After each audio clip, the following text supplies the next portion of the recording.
জয়গুরু সবাইকে। এই ভাদ্র পরিক্রমা ত্রিপুরা রাজ্য সৎসঙ্গের উদ্যোগে যে ভাদ্র পরিক্রমা তৎসহ আমাদের বিভিন্ন জায়গায় যে সৎসঙ্গ হচ্ছে, আজকে আমাদের রাজ্যের বিভিন্ন জায়গায় জিরানিয়া, মোহনপুর সব অঞ্চলের সব গুরু ভাইরাও যুক্ত হয়েছেন।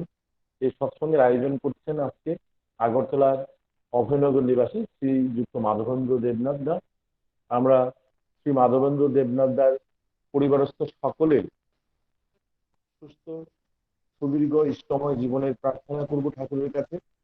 আমাদের সৎসঙ্গ শুরু হচ্ছে, সবাই সৎসঙ্গে বসবেন। আমি সংশোধনী করবার জন্য সুজাতা আমাকে বলবো, আর প্রার্থনা ধরছেন আজকে যিনি সৎসঙ্গ ব্যবস্থাপনা করেছেন শ্রী মাধবেন্দ্র দেবনাথ। সংশোধনী হোক।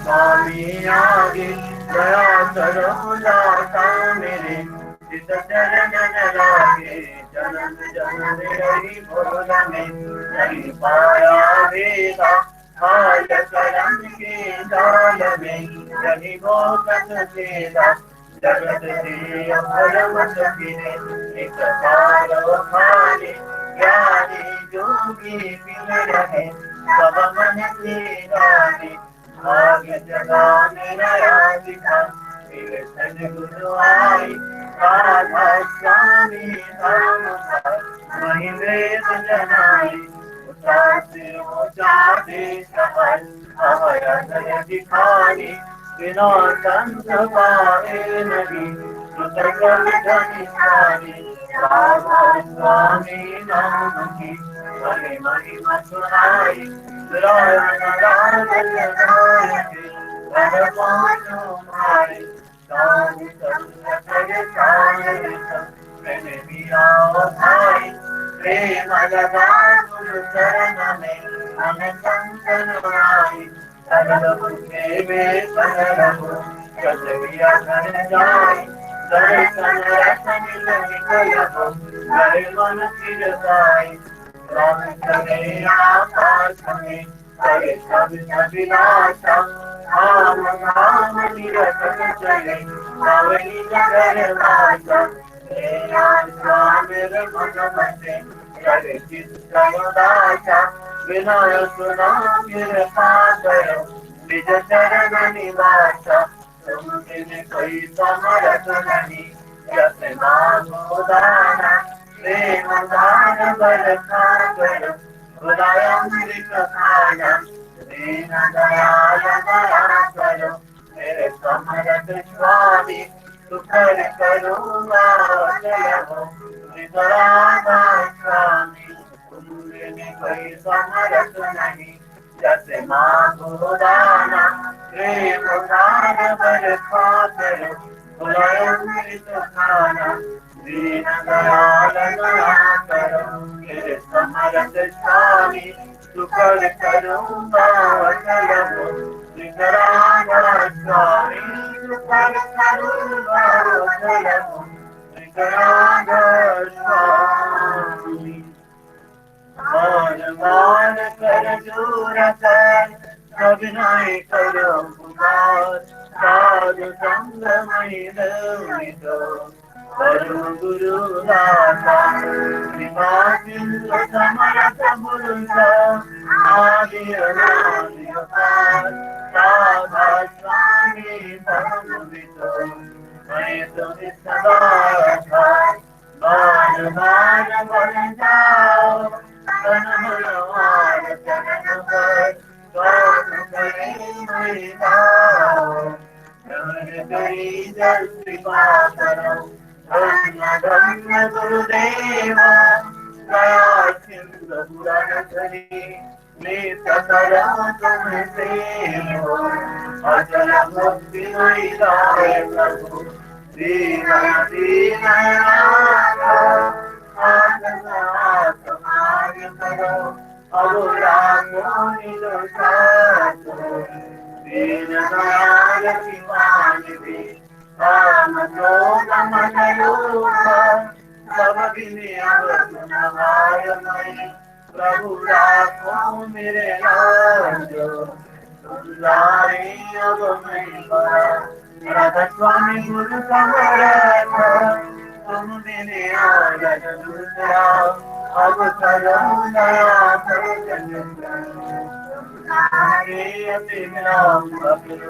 Daya Karo Visaya Deo Prema Gita Dukkha Sukha Kuch Mein Bhi Nahi Sote Samarana Daya Karo Mere Saya Deo Prema Gita Dukkha Sukha Kuch Mein Bhi Nahi Sote Samarana बार बार कर जोर कर सविनय करो पुकार साधु संग मई दो परम गुरु दाता साधु संग मई दो परम पिता गुरुर् ब्रह्मा गुरुर्विष्णु गुरुदेव महेश्वर गुरुदेव परं ब्रह्म तस्मै श्री गुरुवे नमः अगं यत्तं येन सहस्रं तत्पदं दर्शितं येन तस्मै श्री गुरुवे नमः अज्ञानतिमिरान्धस्य ज्ञानञ्जनशलाकया यत्पुनरुन्मितं येन तस्मै श्री गुरुवे नमः Sagram jam jam gaccham yena jnanam sagram Asudam jam yena karmi Shri Gurave Namah Vidrupainam Vatam Tulakam Jarajaram Asudam jam yena karmi Shri Gurave Namah Nagrahadikam Dasyam Nagrahadikam Dasyam Satyajnanam Punyasi Dhamma Shri Gurave Namah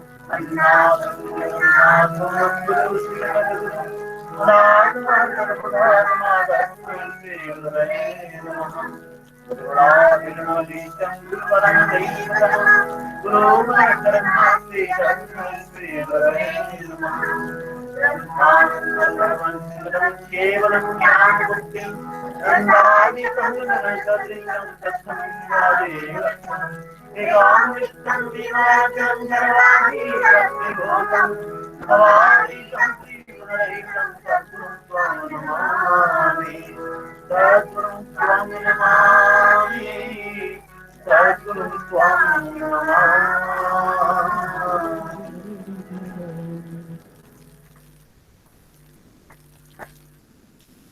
এবার আমরা ঠাকুরের কাছে আজকের দিনে সৎসঙ্গ ব্যবস্থাপনা করেছে আর এবং উপস্থিত সকলের মঙ্গল কামনায় শ্রী ঠাকুরের কাছে জমিয়ে আমরা সমবেত নাম করি। নামের সময় হলো।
বন্দী পুরুষোত্তম, বন্দী বন্দী।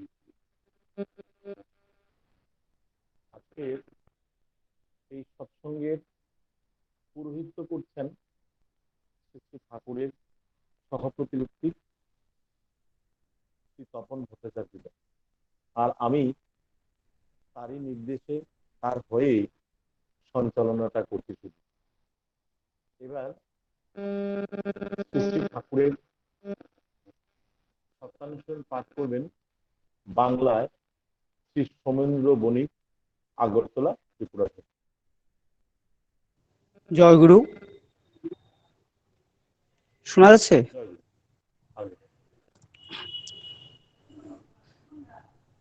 শ্রী শ্রী ঠাকুরের শ্রীহস্তলিখিত সত্যানুসরণ গ্রন্থ থেকে আমি কিছু অংশ পাঠ করছি।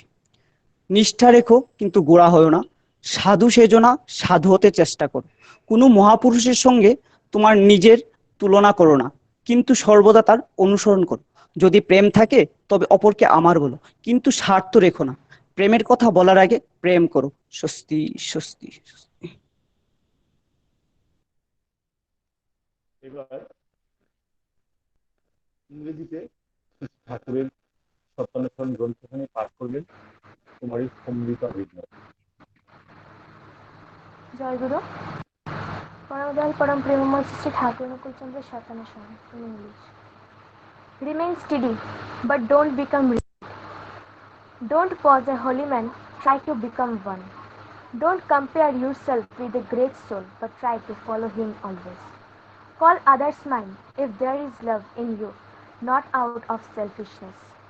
Just love before you speak of love.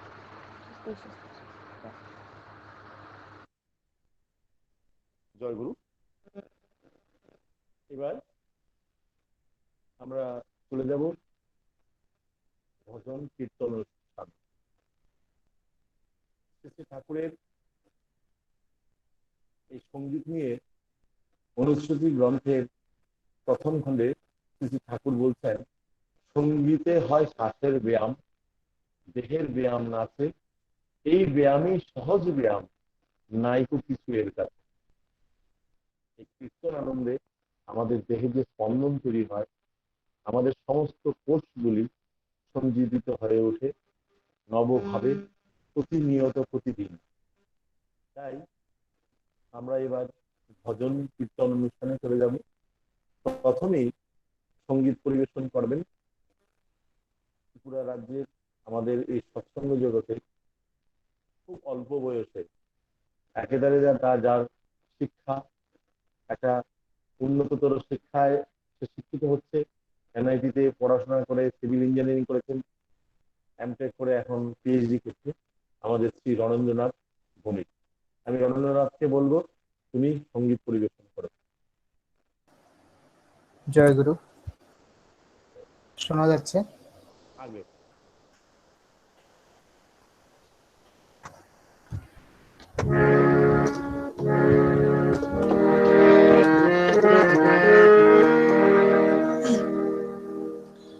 गुरु घाट चलो मन भाई रे, गुरु घाट चलो मन भाई, गुरु घाट चलो मन भाई रे, गुरु घाट चलो मन भाई।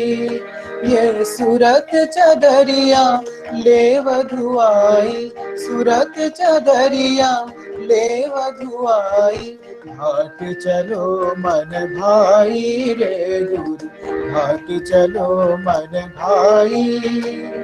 सेवा साबुन दर्शन भंजन प्रेम के नीर भराई, सेवा साबुन दर्शन भंजन प्रेम के नीर भराई। वचन की रेहा भाव की भांति, वचन की रेहा भाव की भांति, विरह की अगिन जराई, विरह की अगिन जराई। गुरु घाट चलो मन भाई रे, गुरु घाट चलो मन भाई, गुरु घाट चलो मन भाई रे, गुरु घाट चलो मन भाई। भक्ति नदी जहाँ निस दिन बहती, मल मलता में मैल गवाई। भक्ति नदी जहाँ निस दिन बहती मैल गवाई। उज्ज्वल निर्मल हुई सूरत जब, उज्ज्वल निर्मल हुई सूरत जब, औरत मन अब अति हर ढाई, औरत मन अब अति हर ढाई। घाट चलो मन भाई रे, गुरु घाट चलो मन भाई। गुरु घाट चलो मन भाई रे, गुरु घाट चलो मन भाई। चला गगन पर मिला शब्द संग, चढ़त चढ़त त्रिकुटी तृण आई। चला गगन पर मिला शब्द संग, चढ़त चढ़त त्रिकुटी तृण आई। शून्य शिखर चढ़ हंस रूप धर, शून्य शिखर चढ़ हंस रूप धर, महाशून्य छवि और ही पाई, महाशून्य छवि और ही पाई। घाट चलो मन भाई रे, गुरु घाट चलो मन भाई। गुरु घाट चलो मन भाई रे, गुरु घाट चलो मन भाई। भंवर गुफा पर सोहंग सोहंग, सत्यलोक सत्य सोहंग गाई। भंवर गुफा पर सोहंग सोहंग, सत्यलोक सत्य सोहंग गाई। अलख अगम को देखत देखत, अलख अगम को देखत देखत, राधा स्वामी चरणन जाए समाई, राधा स्वामी चरणन जाए समाई। भंवर गुफा पर सोहंग सोहंग, सत्यलोक सत्य सोहंग गाई। भंवर गुफा पर सोहंग सोहंग, सत्यलोक सत्य सोहंग गाई। अलख अगम को देखत देखत, अलख अगम को देखत देखत, राधा स्वामी चरणन जाए समाई, राधा स्वामी चरणन जाए समाई। गुरु घाट चलो मन भाई रे, गुरु घाट चलो मन भाई। ये सूरत चदरिया ले वधुआई, सूरत चदरिया ले वधुआई। घाट चलो मन भाई रे, गुरु घाट चलो मन भाई। गुरु घाट चलो मन भाई रे, गुरु घाट चलो मन भाई। जय गुरु। জয় গুরু বন্দনা। আমরা রবীন্দ্রনাথের কণ্ঠে এখানে গুরু বোঝন শুনলাম। এবার সঙ্গীত পরিবেশন করবেন আমাদের পার্শ্ববর্তী রাজ্য আসামে থাকা ডিস্ট্রিক্টের শিল্পী শ্রীমতী দিলীপা বিশ্বাস।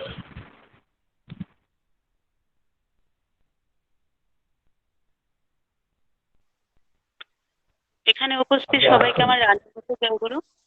আমার আওয়াজটা কি ক্লিয়ার আসছে? ঠিক আছে, বলুন।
ঠান্ডা ছাড় মন তুই আবির ঠান্ডা ছাড়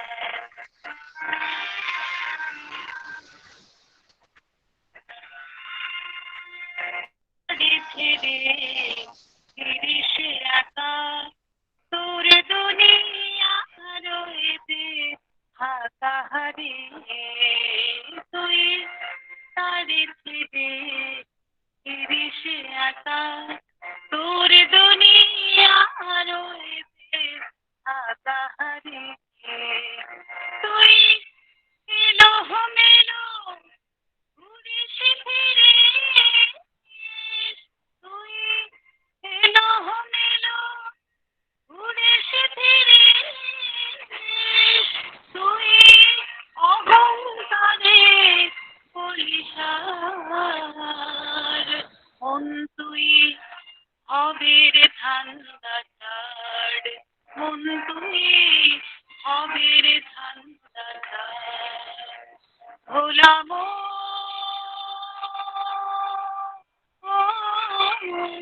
মনরে আহমান আবির ঠান্ডা ছাড়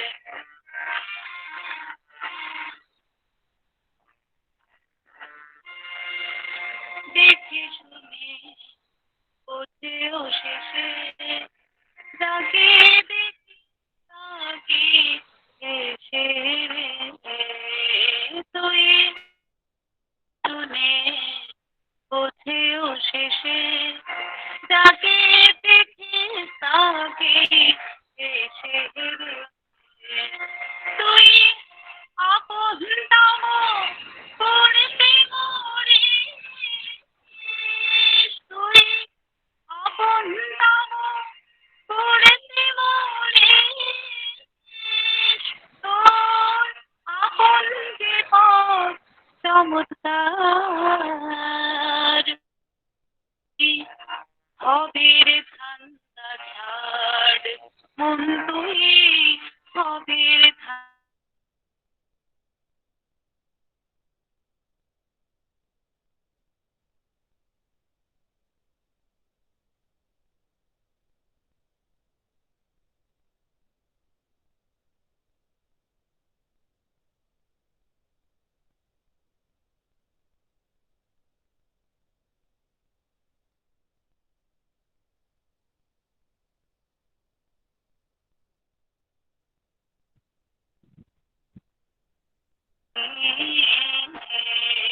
তুই পরমার্থ ছেড়ে দিয়ে রইলি বসে অবন্তি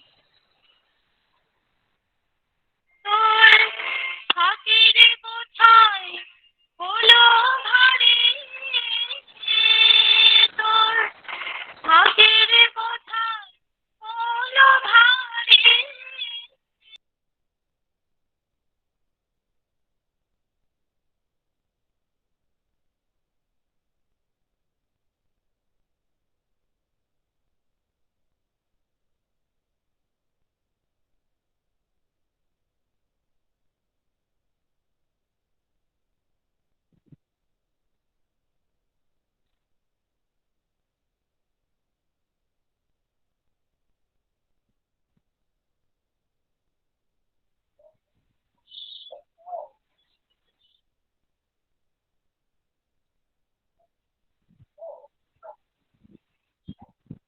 জয়গুরু, আমরা নেটের সমস্যার কারণে গানটা পুরোটা শুনতে পারলাম না, মনে হয় গানটা শেষ হয়ে গেছে। অপূর্ব একটা গান, পূজনীয়া বড় বরুণিমার কণ্ঠে আমরা এই গানটা প্রথম শুনেছিলাম। খুব ভালো লাগলো দিদি দিবামা আপনার কণ্ঠে। এবার আমরা সঙ্গীত পরিবেশন করবেন আমাদের রাজ্যের তথা আমাদের রাজ্য থেকে সারা ভারতবর্ষের বিভিন্ন জায়গায় সবাই যার গান শোনার জন্য ব্যস্ত থাকে তাকে আমন্ত্রণ জানিয়ে নিয়ে যায় আমাদের শ্রী সুশোভন ভট্টাচার্য। আমি সুশোভন ভট্টাচার্যকে অনুরোধ করব ঠাকুরের সঙ্গীত পরিবেশন করবার জন্য। ঠাকুর আলোচনা প্রসঙ্গে এক জায়গায় পড়েছিলাম, ঠাকুর বলছেন গান হওয়া উচিত এমনতর যাতে মানুষ আনন্দ উদ্দীপনা পায়, আশা ভরসায় মেতে উঠে কর্মের প্রেরণা পায়। তো আমরা সত্যি সুশোভনের কণ্ঠে আমরা সেই ধরনের গানই আমরা শুনে থাকি, একদম নতুন নতুন গান। আমরা অপেক্ষা করব সুশোভন আজ আমাদের কি শোনা। জয়গুরু, সকলকে আমার জয়গুরু জানাচ্ছি। আমার খুবই ভালো জয়গুরু। লাগছে যে আজকে ফার্স্ট আমি ত্রিপুরা রাজ্যের সৎসঙ্গে আমি অ্যাটেন্ড করতে পারছি।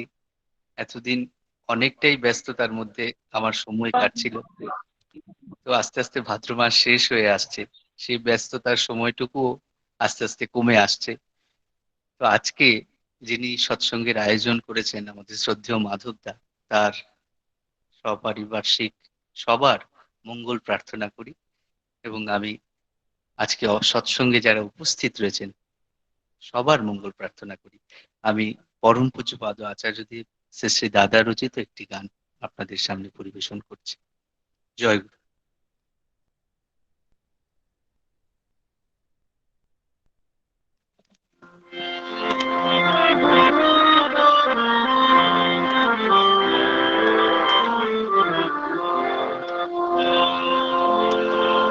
পতিত পাবন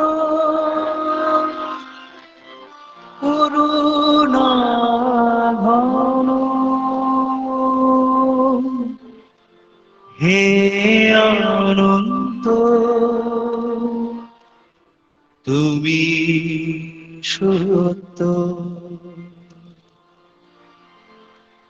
হে বরেণ্য হে শরণ্য রাখো শ্রীপদে দাসে, করুণা ঘন পতিত পাবন মোরি ত্রাসে, হে বরেণ্য হে শরণ্য রাখো শ্রীপদে দাসে, করুণা ঘন পতিত পাবন মোরি ত্রাসে যে, হে বরেণ্য হে শরণ্য।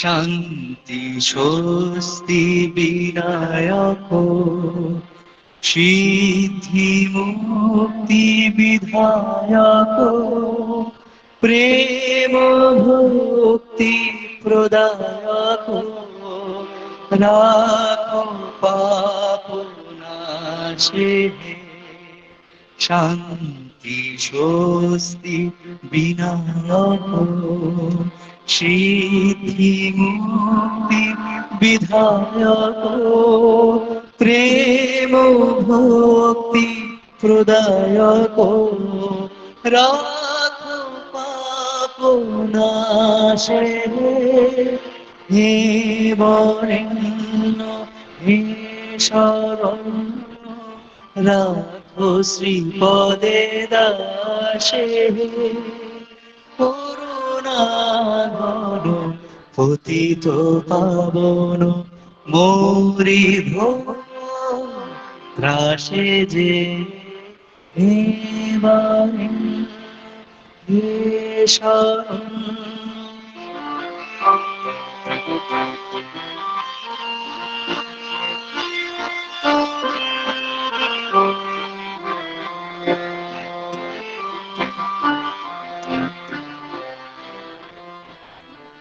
নিষ্ঠা অনুপতি দানে শক্তি দান এদিন প্রাণে, নিষ্ঠা অনুপতি দানে শক্তি দান এদিন প্রাণে, স্বার্থ কর সেবা সাধনে পুরা অভিলাষে হে বরেণ্য হে শরণ্য রাখো শ্রীপদে দাসে করুণা ঘন পতিত পাবন মোরে ত্রাসে যে হে বরেণ্য হে শরণ্য।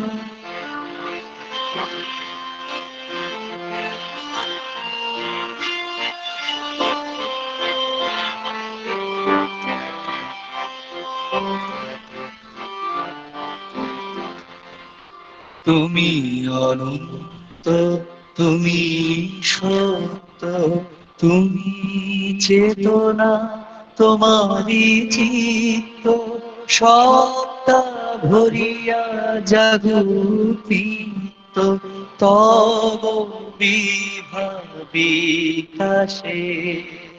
তুমি অনন্ত, তুমি সত্য, তুমি চেতনা, তোমারি চিত্ত সত্তা ভরিয়া জাগতিত তব বিকাশে। হে বরেণ্য হে শরণ্য রাখো শ্রীপদে দাসে করুণা ঘন পতিত পাবন মোরি ঘোর ত্রাসে। হে বরেণ্য হে শরণ্য।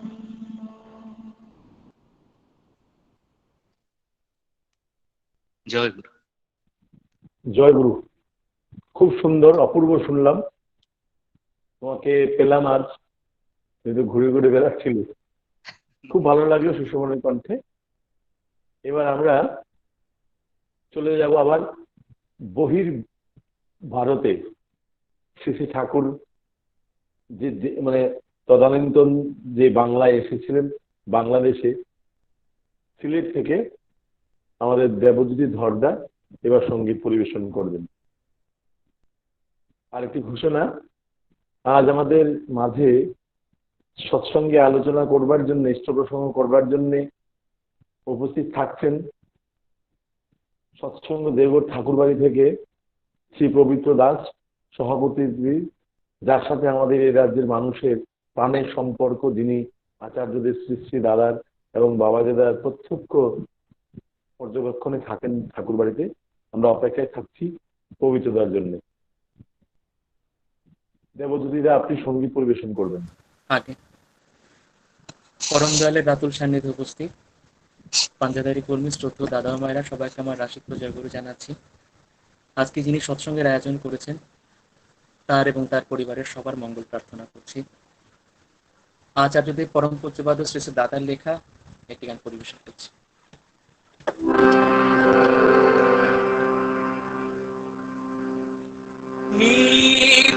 নিত্যানন্দ মুক্তিদাতা করুণা সিন্ধু হে, সাধক জন সাধন ধন দীন বন্ধু হে। নিত্যানন্দ মুক্তিদাতা করুণা সিন্ধু হে, সাধক জন সাধন ধন দীন বন্ধু হে।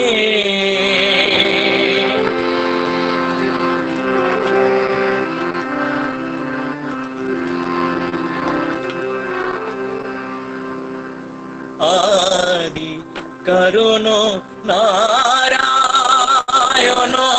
নিখিল ধাতা হে, আদি করুণ নারায়ণ নিখিল ধাতা হে। ভকত জন রক্ষক প্রভু ভক্ত জন রক্ষক প্রভু সর্বত্রাতা হে নিত্যানন্দ মুক্তিদাতা করুণা সিন্ধু হে সাধক জন সাধন দীন বন্ধু হে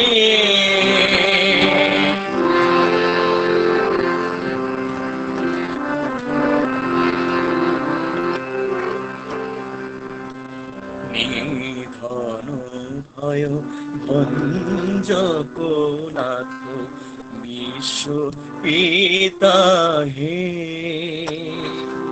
সর্ব পাপ নাশক প্রভু সর্ব পাপ নাশক প্রভু পুণ্যদাতা হে শান্তি স্বস্তি কল্যাণময় দীননাথ হে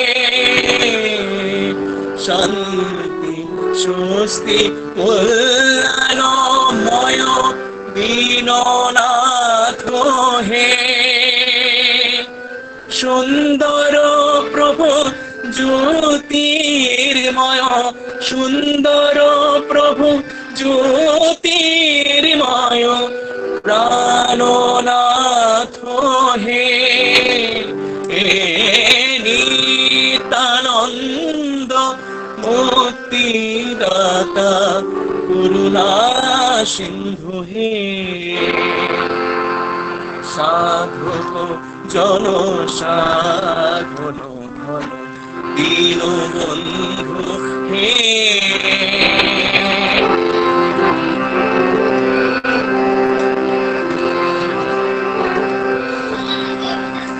আদি পুরুষ পাবক বিপুল অমৃতময় হে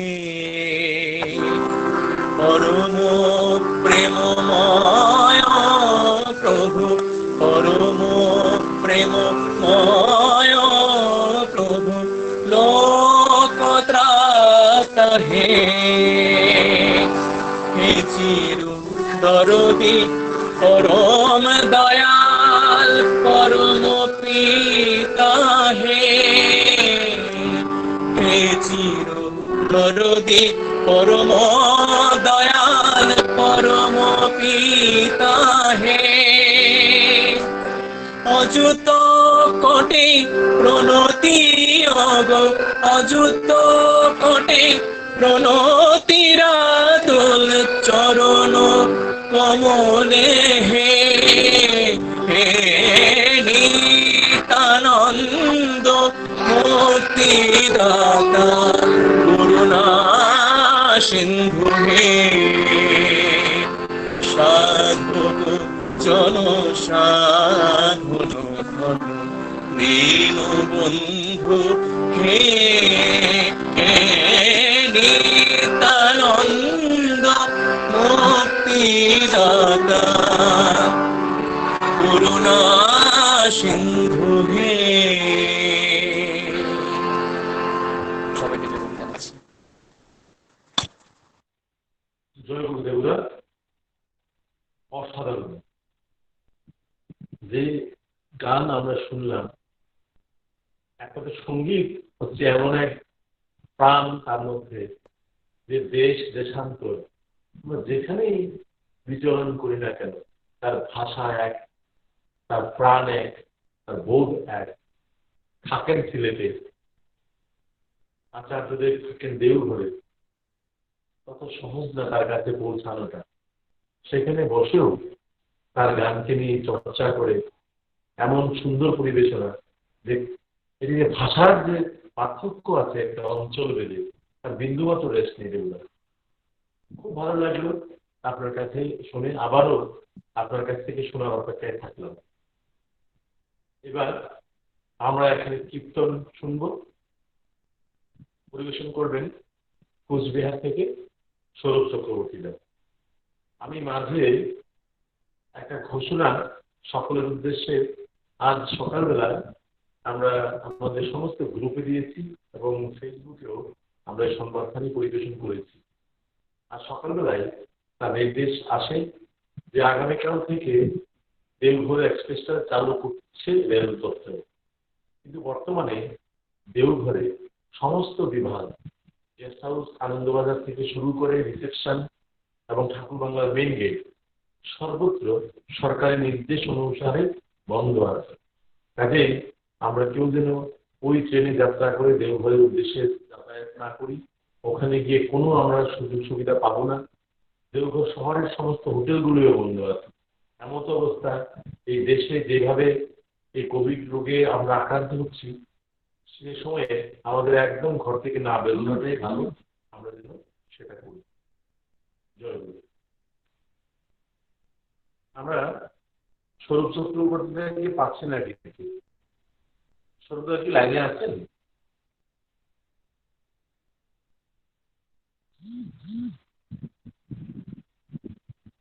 ঠিক আছে, আমরা স্বরূপদা যদি পড়ে যুক্ত হন তাহলে আমরা অবশ্যই স্বরূপদার কাছ থেকে পড়েছি সেটা কীর্তন আমরা শুনে নেব। এবার আমরা আলোচনায় চলে যাব, যার জন্যে আমরা অধীর আগ্রহে অপেক্ষায় আছি। আমিও আছি। এই লাইনে যখন শুনেছি যে পবিত্রদা আজকে সৎসঙ্গে আলোচনা করবেন, আমি অধীর আগ্রহে আছি। কারণ আমরা সকলেই জানি তিনি প্রিয় পরমের আশ্রয়স্থলে আছেন। তার বাড়িতে পরম সৌভাগ্য তার পিতামাতার যে তিনি ছোটবেলা থেকে এই দেওঘরে আছেন আচার্য সান্নিধ্যে, শ্রী বাবা দাদার প্রত্যক্ষ সান্নিধ্যে তিনি আছেন। তার নিয়মিত তার কাজে তিনি ব্যাপৃত থাকেন। আর আমাদের রাজ্যের মানুষের সাথে আন্তরিক সম্পর্ক আছে। আমরা যখনই কোনো সমস্যায় পড়ি প্রথম নামটা যার মনে আছে তিনি পবিত্রদাকে অনুরোধ করব। আমাদের দীর্ঘদিন যাবত তার কাছে যাওয়া হয় না, আমরা তার দর্শন পাই না। দেওঘরের সমস্ত খবরাখবর নিয়ে আপনি আজকে প্রসঙ্গ করবেন। জয় গুরু।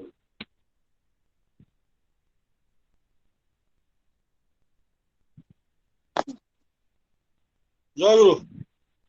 জয় গুরু। শোনা যাচ্ছে? আগে আচ্ছা,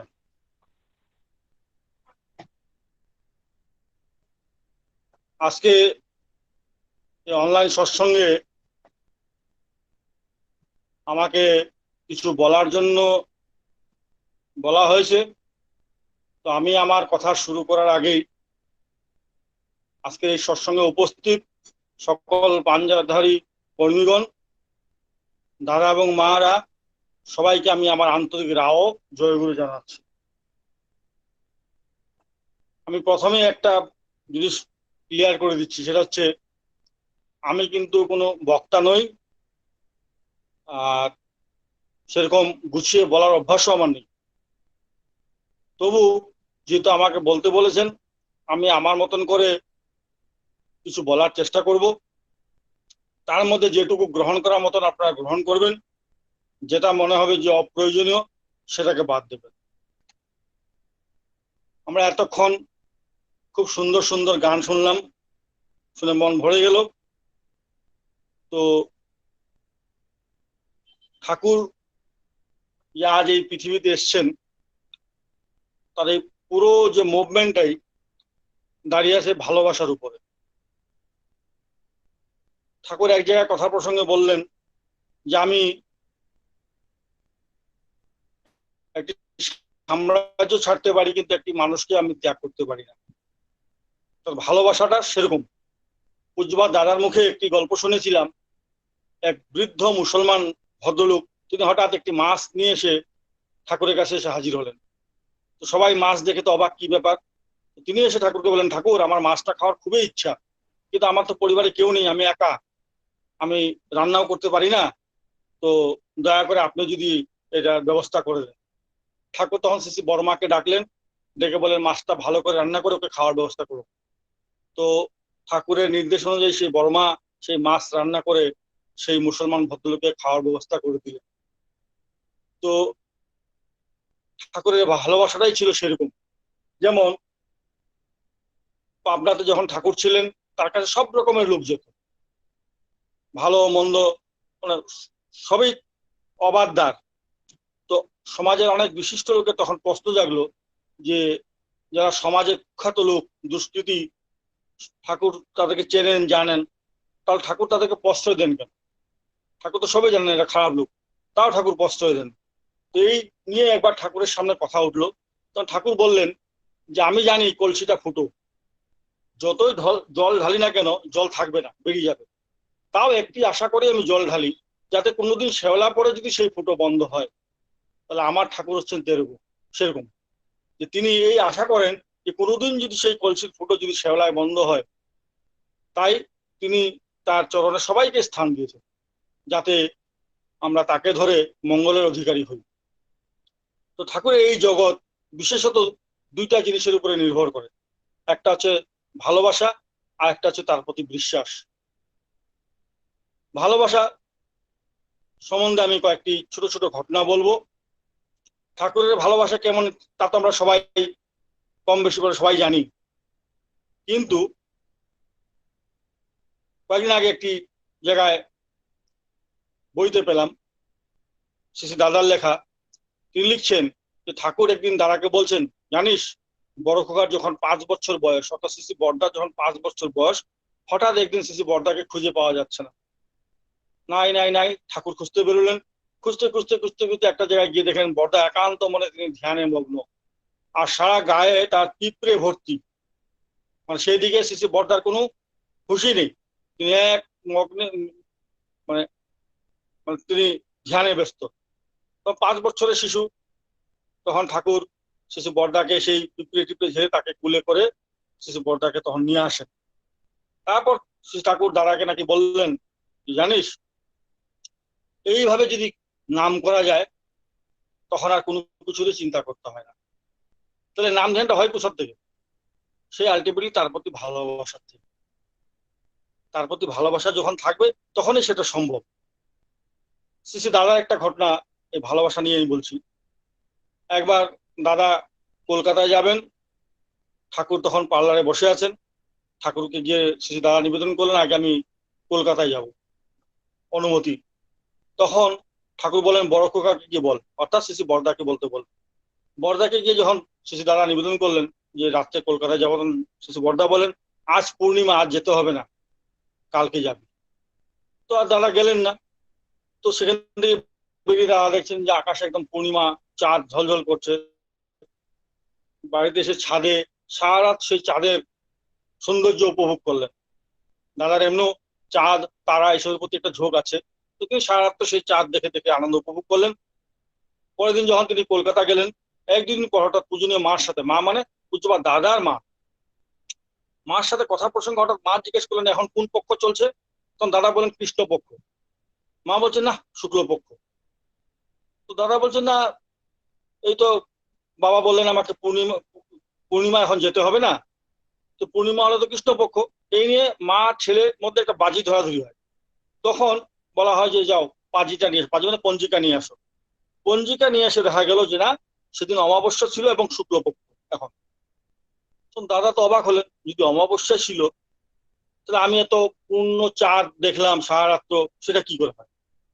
তারপর দাদা যখন দেহ হয়ে আসেন, একদিন শ্রী বড়দাকে জিজ্ঞেস করলেন যে বাবা তুমি তো সেদিন বললে যে পূর্ণিমা, আজ রাতে যেতে হবে না, অথচ পরে গিয়ে দেখা গেল পঞ্জিকায় সেদিন অমাবস্যা ছিল, তাহলে আমি সারা রাত চাঁদ দেখলাম কি করে? তখন বড়দা বলছেন যে তুই আমাকে সম্পূর্ণরূপে বিশ্বাস করিস, আমাকে ভালোবাসিস, এই যে আমার প্রতি তোর বিশ্বাস, তাই আমি পূর্ণিমা বললাম, তাই অমাবস্যা তো তুই পূর্ণিমা দেখতে পেলি, পূর্ণিমার চাঁদ দেখতে পেলি। এই যে তার প্রতি পূর্ণ বিশ্বাস, তাই অমাবস্যার দিনও তিনি কিন্তু সেই পূর্ণিমার চাঁদ দেখলেন। সেরকমই ভালোবাসা নিয়ে দু একটা ঘটনা আমি বলবো। যে ঠাকুরের জন্ম শতবার্ষিকী উৎসব যখন ডিক্লেয়ার হয় 1987 সালে, তখন তার আগে কামিন্দা কোকরাঝাড় ডিস্ট্রিক্টে যান। সেখানে বেশি 99% হচ্ছে ট্রাইবেল বড়ো লোকরা থাকেন। একটি গ্রামে যান, অত্যন্ত গরিব তারা। তো সেখানে একটি পরিবার যার বাড়িতে তিনি গিয়ে বসেন, খুবই গরিব। তো এই উৎসবের অর্ঘ্য কালেকশনের উদ্দেশ্যে কামিন্দা সেখানে গেছিলেন। তো কামিদা বললেন যে আমি 1 মাস পরে এসে অর্ঘ্য নিয়ে যাব, তো কে কি দিতে পারবে একটা খাতায় নাম লেখার জন্য। তো সেই বাড়ির যিনি লোক তিনি বললেন যে আপনি আমার নামটা লিখুন, আমি 5,001 টাকা দেবো একটা ইউনিট। তারপর কিছুক্ষণ পর ওনার স্ত্রী এসে বললেন আপনি আমার নামটাও লিখুন। তো কামিন্দা একটু অবাক হলেন, কারণ তাদের এমনই অবস্থা, এক বেলা খেলে আরেক বেলা খাওয়ার জুটে না। তো কামিন্দা বললেন যে তোমার স্বামী তো দিচ্ছে, তুমি আবার কোথা থেকে দেবে? বলে আমি ব্যবস্থা করবো। গেল। কিছুক্ষণ পর তাদের একমাত্র সন্তান, বয়স 11 কি 12 এরকম হবে, সে এসে বলছে আমার নামটা লিখুন। কামিন্দা তখন আরো আশ্চর্য, তিনি বলছেন যে তোর বাবা মা দেবে তা তো বুঝলাম, তুই কোথা থেকে দিবি? সে বলছে আমি জঙ্গলে যাব, কাঠ কাটবো, কাঠ কেটে বিক্রি করে টাকা জোগাড় করে আমি দেবো। কামিন্দা বলছেন তোকে দিতে হবে না, তোর মা বাবা তো দিচ্ছেই। তখন সে বলছে যে আমার বাবা তার ঠাকুরকে দেবে, আমার মা তার ঠাকুরকে দেবে, আমি আমার ঠাকুরকে দেব, আপনি আমার নামটা লিখুন। তখন কামিন্দা উপায় নেই নাম লিখলেন। তারপরে সেখান থেকে চলে আসলেন। 1 মাস পরে যখন সেখানে গেলেন, তখন দেখা গেল তিনজনেই কিন্তু 5,001 টাকা করে অর্ঘ্য কামিন্দার হাতে অর্পণ করলেন। কিন্তু সবচেয়ে যেটা মানে বলার বিষয় সেটা হচ্ছে, অর্ঘ্য দেওয়ার পর সেই বাড়ির লোক কামিন্দাকে বলছে দাদা আমরা অত্যন্ত গরিব, আমাদের একবেলা খেলে আরেকবেলা খাওয়ার জুটে না, দেওঘরে যাওয়ার মতন আমাদের আর্থিক সঙ্গতি নেই, সেই ক্ষমতাও নেই। আপনার কাছে করজোড়ে একটি প্রার্থনা, আপনার শতবার্ষিকী উৎসবে তো যাবেন, উৎসব দেখার পর আপনার দয়া করে আমাদের গ্রামে আরেকবার আসবেন, অন্তত ঠাকুরের জন্ম শতবার্ষিকী উৎসব কেমন হলো সেই গল্পটা অন্তত আমাদেরকে শুনিয়ে যাবে। তো সেই ভদ্রজন কামিন্দাকে কথা বলছেন, আমি কামিন্দার মুখে ঘটনা শুনেছি, কামিন্দা চোখ দিয়ে জল পড়ছে যে কতটা ভক্তি থাকলে এটা হতে পারে, যে আকুল প্রার্থনা যে আপনি উৎসবটা দেখে এসে শুধু উৎসবের গল্পটা আমাদেরকে শোনাবে, আর কিছু চাই না। আপনারা অনেকে চিনবেন শ্রীকান্ত কর্মীদা, কর্মী ছিলেন, তিনি মারা গেছেন। আসামের শোনিতপুর জেলার বড়বিল বলে একটি গ্রাম, সেই গ্রামে তাদের বাড়ি। এখন সেখানে মন্দির, হাইওয়ে থেকে প্রায় 2.5-3 কিলোমিটার ভিতরে ঢুকতে হয়। সেই রাস্তাটা তখন কাঁচা, প্রচন্ড ধুলো হয়। পুজুয়া দাদা তখন সপরিবারে গুয়াহাটিতে আছেন। হঠাৎ একদিন সকালে সিপাহীরা দলবল নিয়ে রওনা দিলেন যে বড়বিল মন্দির দেখে আসবেন। তো গুয়াহাটি থেকে প্রায় 2.5-3 ঘন্টা রাস্তা। যখন সেখানে পৌঁছালেন, হাইওয়ে থেকে যখন ঢুকবেন দেখছেন রাস্তাটা ভেজা। কিছু দূর যাওয়ার পরে সিপাহীরা খেয়াল করছেন যে 2 সাইড সবই তো শুকনো, শুধু রাস্তাটা ভেজা কেন? তখন গাড়ি দাঁড় করিয়ে রাস্তায় একটি লোক দাঁড়িয়ে ছিল, সে দীক্ষিত নয়, তাকে জিজ্ঞেস করলেন যে ভাই এখানে কি বৃষ্টি হয়েছে? বলে না। বলে তাহলে এই রাস্তা যে ভেজা? তখন সেই লোকটি বলছে যে এই গ্রামের অধিকাংশ লোকই হচ্ছে অনুকূল ঠাকুরের দীক্ষিত, মানে অনুকূল যেমন অধিকৃত লোকরা যেমন বলে অনুকূল ঠাকুরের দীক্ষিত। তো শুনেছি ওনাদের গুরুদেব নাকি গুয়াহাটিতে এসছেন। তো তখন তো মোবাইল ফোনের ব্যবস্থা নাই, টেলিফোনের কোনো ব্যবস্থা নাই। তো বলছে যে তাদের ধারণা হঠাৎ যদি গুরুদেব এখানে চলে আসেন, এই রাস্তায় ঢুকতে গেলে প্রচন্ড ধুলো, এই ধুলোয় তো তার কষ্ট হবে। তাই সে বলছে যে আমি দেখছি গত 15-20 দিন ধরে 2 বেলা এরা এই রাস্তাটা জল দিয়ে ভিজিয়ে রাখে। তো সিপাহীরা শুনে খুবই অবাক হলেন যে আদৌ পরিবারে কেউ আসবে কিনা তারা জানে না, অথচ কি ভক্তি নিয়ে তারা 2 বেলা সেই জল ছিটিয়ে যাচ্ছে রাস্তায়, যদি কোনোদিন প্রভু আসেন। তো এই যে ভালোবাসার কথা বললাম, তো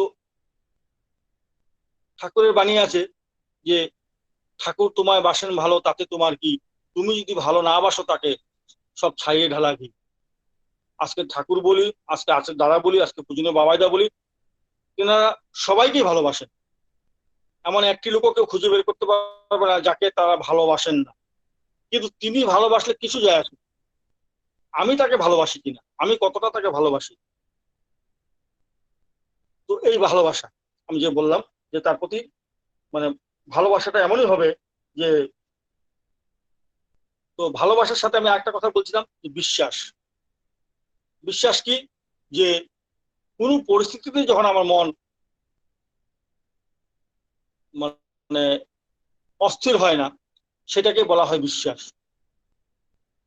এই বিশ্বাসের উপরেই কিন্তু কোনো জিনিস নির্ভর করে। আজকে ঠাকুরের জগতে অনেক ঘটনা আমি আমার নিজের চোখে দেখেছি যে বিশ্বাস করলে কি হয় আর বিশ্বাস না থাকলে কি হয়। সেই বিশ্বাস অবিশ্বাস নিয়ে আমি 2-1টা ঘটনা বলবো। কামিন্দারে একটা ইন্টারেস্টিং ঘটনা আছে। একবার গুয়াহাটিতে দাদা আছেন, কামিন্দা বলেন যে আমি একটু বাইরে যাব গাড়ি নিয়ে, জিপ গাড়ি, দাদা বললেন আজকে যেতে হবে না বাইরে। কামিনদার যে তিনি যাবেনই, আর দাদা যেতে দেবেন না। তো কামিনদা তখন মনে মনে ঠিক করলেন, এটা কামিনদার মুখে শোনা গল্প, তিনি ভাবলেন যে দেখি তো আজকে কথা না শুনলে কি হয়, দাদার কথা না শুনলে কি হয় দেখি। তো যখন কামিনদা জেদ করলেন তখন শেষমেশ দাদাও বললেন ঠিক আছে তাহলে আমিও আপনার সাথে যাব। তো শেষমেশ কামিনদা, আচার্যদেব শ্রী দাদা, সঙ্গে আনন্দ দত্তদা, আরেকজন কেউ ছিলেন আমার নামটা মনে নেই, চারজন জিপ গাড়ি করে বেরোলেন। সেই গুয়াহাটি সোনাপুরের রাস্তা মানে জোরাবাট ওই রাস্তায় সেই গাড়ির শেষে অ্যাক্সিডেন্ট হয়। অ্যাক্সিডেন্টের পরে পুজবা দাদা, আনন্দদা এনারা সামান্য আঘাতপ্রাপ্ত হন, কিন্তু কামিনদা স্পাইনাল কর্ড ভেঙে যায়, সে ভয়ঙ্কর অবস্থা। শেষমেশ ঠাকুরের অশেষ দয়ায়, বর্দার আশীর্বাদে, দাদার আশীর্বাদে তিনি শেষমেশ সুস্থ হন। তো এই ঘটনাটা কামিনদার মুখে আমার শোনা। আপনারা অনেকেই চিনবেন, গুয়াহাটি মন্দিরে এখন যিনি দেখাশোনা করেন সে বাবুন দাদা, সে বাবুনদার একটি ঘটনা বলছি। 96 এর ঘটনা। তিনি দেওঘর এসছেন, তিনি গুয়াহাটিতে একটি ভাড়া বাড়িতে থাকেন তার স্ত্রী এবং 2 পুত্রকে নিয়ে। তো দেওঘর থেকে যেদিন যাবেন দাদাকে যখন নিবেদন করলেন তখন দাদা বলছেন শোন, গুয়াহাটি পৌঁছে পরিবারকে নিয়ে মন্দিরে চলে আসবি, আর যে ভাড়া বাড়িটাতে আসিস ওটা থাকার উপযুক্ত নয়, একটা ভালো ভাড়াঘর খুঁজে নিবি, ভালো ভাড়াঘর পেলে তখন মন্দির থেকে শিফট করবি। সাধারণত কি হয়, যে ভাড়া বাড়িতে আছি ভালো ভাড়া বাড়ি পেলে এই বাড়ির থেকে সেই বাড়িতে শিফট করার কথা, কিন্তু দাদা কি বলেন যে গুয়াহাটি পৌঁছে আগে ফ্যামিলিকে নিয়ে মন্দিরে চলে আসবি, তারপরে বাড়ি খুঁজবি, ভালো বাড়ি পেলে তখন ওই বাড়িতে শিফট করবি। তো যথারীতি বাবুনদা গুয়াহাটি পৌঁছালেন। সেই দিনে বউকে বলেন যে চলো মন্দিরে যাব, ছেলেদেরকে নিয়ে, বউকে নিয়ে। তো বউ বলছে কেন? তো দাদা নতুন ভাড়া বাড়ি দেখতে। ঠিক আছে, নতুন ভাড়া বাড়ি দেখো, পেয়ে গেলে তখন এখান থেকে একবারে শিফট করবো। বলে না, মালপত্র এখন এখানেই থাক, কিন্তু আমরা মন্দিরে গিয়ে এখন থাকবো, পরে ভাড়া ঘর দেখছি। সেই হিসাবে বাবুনদা তার পরিবারকে নিয়ে মন্দিরে চলে গেল। আমি দীক্ষার কাজে আসামে গেছিলাম সেই সময়, সেই দিনটা আমি গুয়াহাটিতে।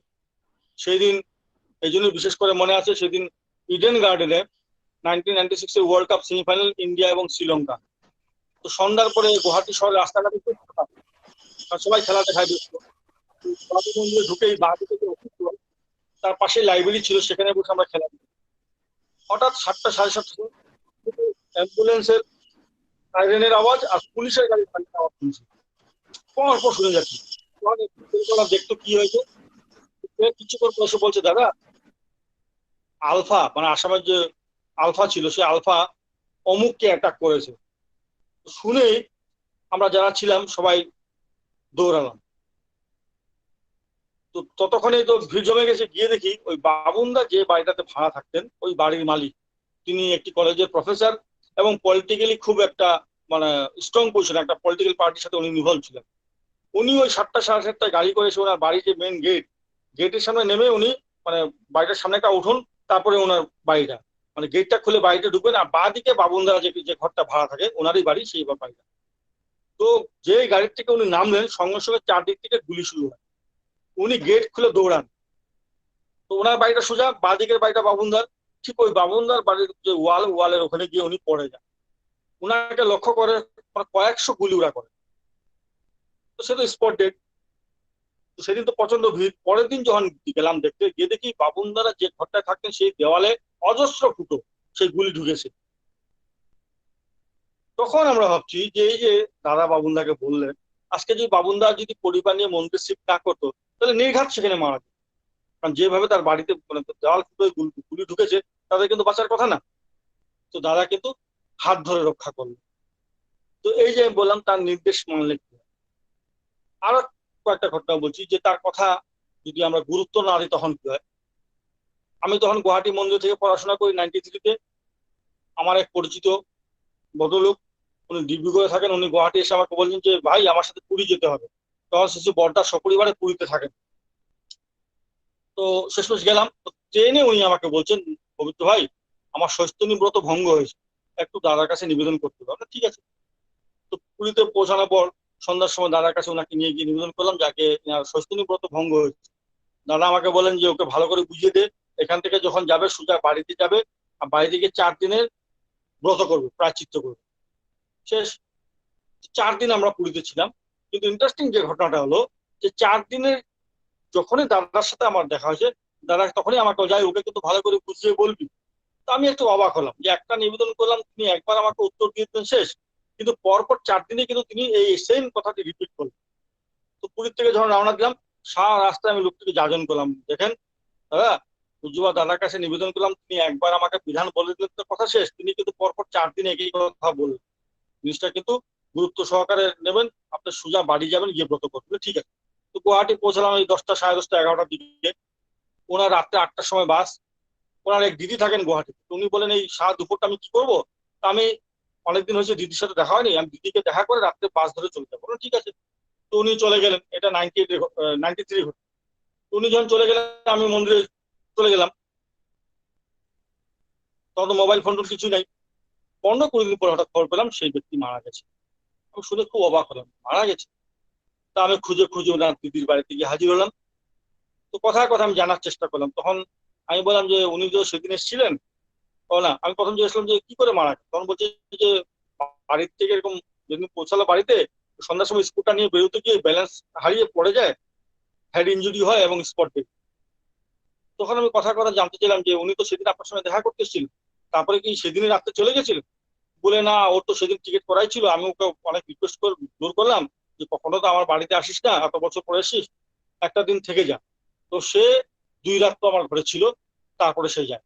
আমি আর ওনার দিদিকে কিছু ব্যাখ্যা করলাম না, আমার যা বুঝার আমি বুঝে নিলাম। দাদা কিন্তু পই পই করে বলেছিলেন সুজা বাড়ি যান। সেখানে কি করলেন তিনি, 2টা রাত তো তিনি কিন্তু মাঝে ব্রেক করলেন, তার মৃত্যু হলো। তো এই ধরনের কিন্তু অজস্র ঘটনা কিন্তু আমরা সৎসঙ্গ জগতে দেখতে পাই, যে তিনি রক্ষা করতে চাইলেও আমি যদি তার সাথে যদি তার নির্দেশ যদি ফলো না করি, তখন কিন্তু আমার বিপদ। আপনারা অনেকে অশিস শাহাদার নাম শুনে থাকবেন, মেঘালয় তুরা মন্দিরের ইনচার্জ। তো তুরা মন্দিরে যারা গেছেন দেখবেন পাহাড়ের উপরে মন্দির, মানে মন্দির প্রেয়ার হলটা হচ্ছে 4 তলার উপরে, 4 তলাটা হচ্ছে রাস্তার সাথে, অর্থাৎ বাকি 3 তলা কিন্তু পাহাড়ের ঢালে। তো অসিতদা তখন দেওঘর এসছেন, হঠাৎ কথায় কথায় নাটমণ্ডপে দাদা জিজ্ঞেস করে, অসিত ওই 4 তলা বারান্দায় রেলিং লাগিয়েছিস? লাগে লাগাইনি, মানে গিয়ে লাগাবো। তখন দাদা বললেন, তোর ছেলে বাচ্চা সাইকেল চালাতে গিয়ে যদি হঠাৎ যদি সেখান থেকে পড়ে যায় তখন কি হবে? এবং 4 তলা মানে আমি কি বললাম, রাস্তার সাথে হচ্ছে মন্দিরের প্রেয়ার হল, আর তার তলায় হচ্ছে 3 তলা, আর তারপরে নিচে ঝর্ণা, বিশাল বিশাল পাথর। দাদা এই কথা অসুবিধাকে বললেন, তোর ছেলে এত ছোট, সে সাইকেল চালাতে গিয়ে যদি পড়ে যায় তখন কি হবে? গিয়ে শিগগিরই রেলিং লাগাবে। হয়ে গেল কথা। কিছুক্ষণ পরেই খবর আসলো, ফোন আসলো, ছেলে 4 তলায় সাইকেল চালাতে গিয়ে সাইকেল নিয়ে সে 4 তলা থেকে পড়ে যায়। কিন্তু অদ্ভুত ঘটনা হচ্ছে যে 4 তলা মানে গ্রাউন্ড ফ্লোর, যেটা গ্রাউন্ড ফ্লোরে তখন রড গুলো তখনও মানে ছাদের যে রড গুলো বেরিয়েছিল তখন রড গুলো কাটা হয়নি। সেই 4 তলার থেকে পরে গ্রাউন্ড ফ্লোরে সেই যে ছাদে যে রড বেরিয়েছিল সেই রডে তার হাফ প্যান্ট ঢুকে যায়। ঢুকে যাওয়ার পর সে ঝুলছে, চিৎকার চেঁচামেচি হুলস্থুল, যাই হোক তাকে সেখান থেকে রক্ষা করায়। এখন 2টা প্রশ্ন, একটা হচ্ছে রডটা তার হাফ প্যান্টে না ঢুকে যদি পেটে ঢুকতো তাহলে সেখানে সে মারা যায়, আর যদি সেখানে না ঝুলতো তো তলায় আরো অন্তত 50 ফিট তলায় ঝর্ণা, সেই বড় বড় পাথর, তাহলে তো তাকে আর দেখতেই হতো না কি হতো। তো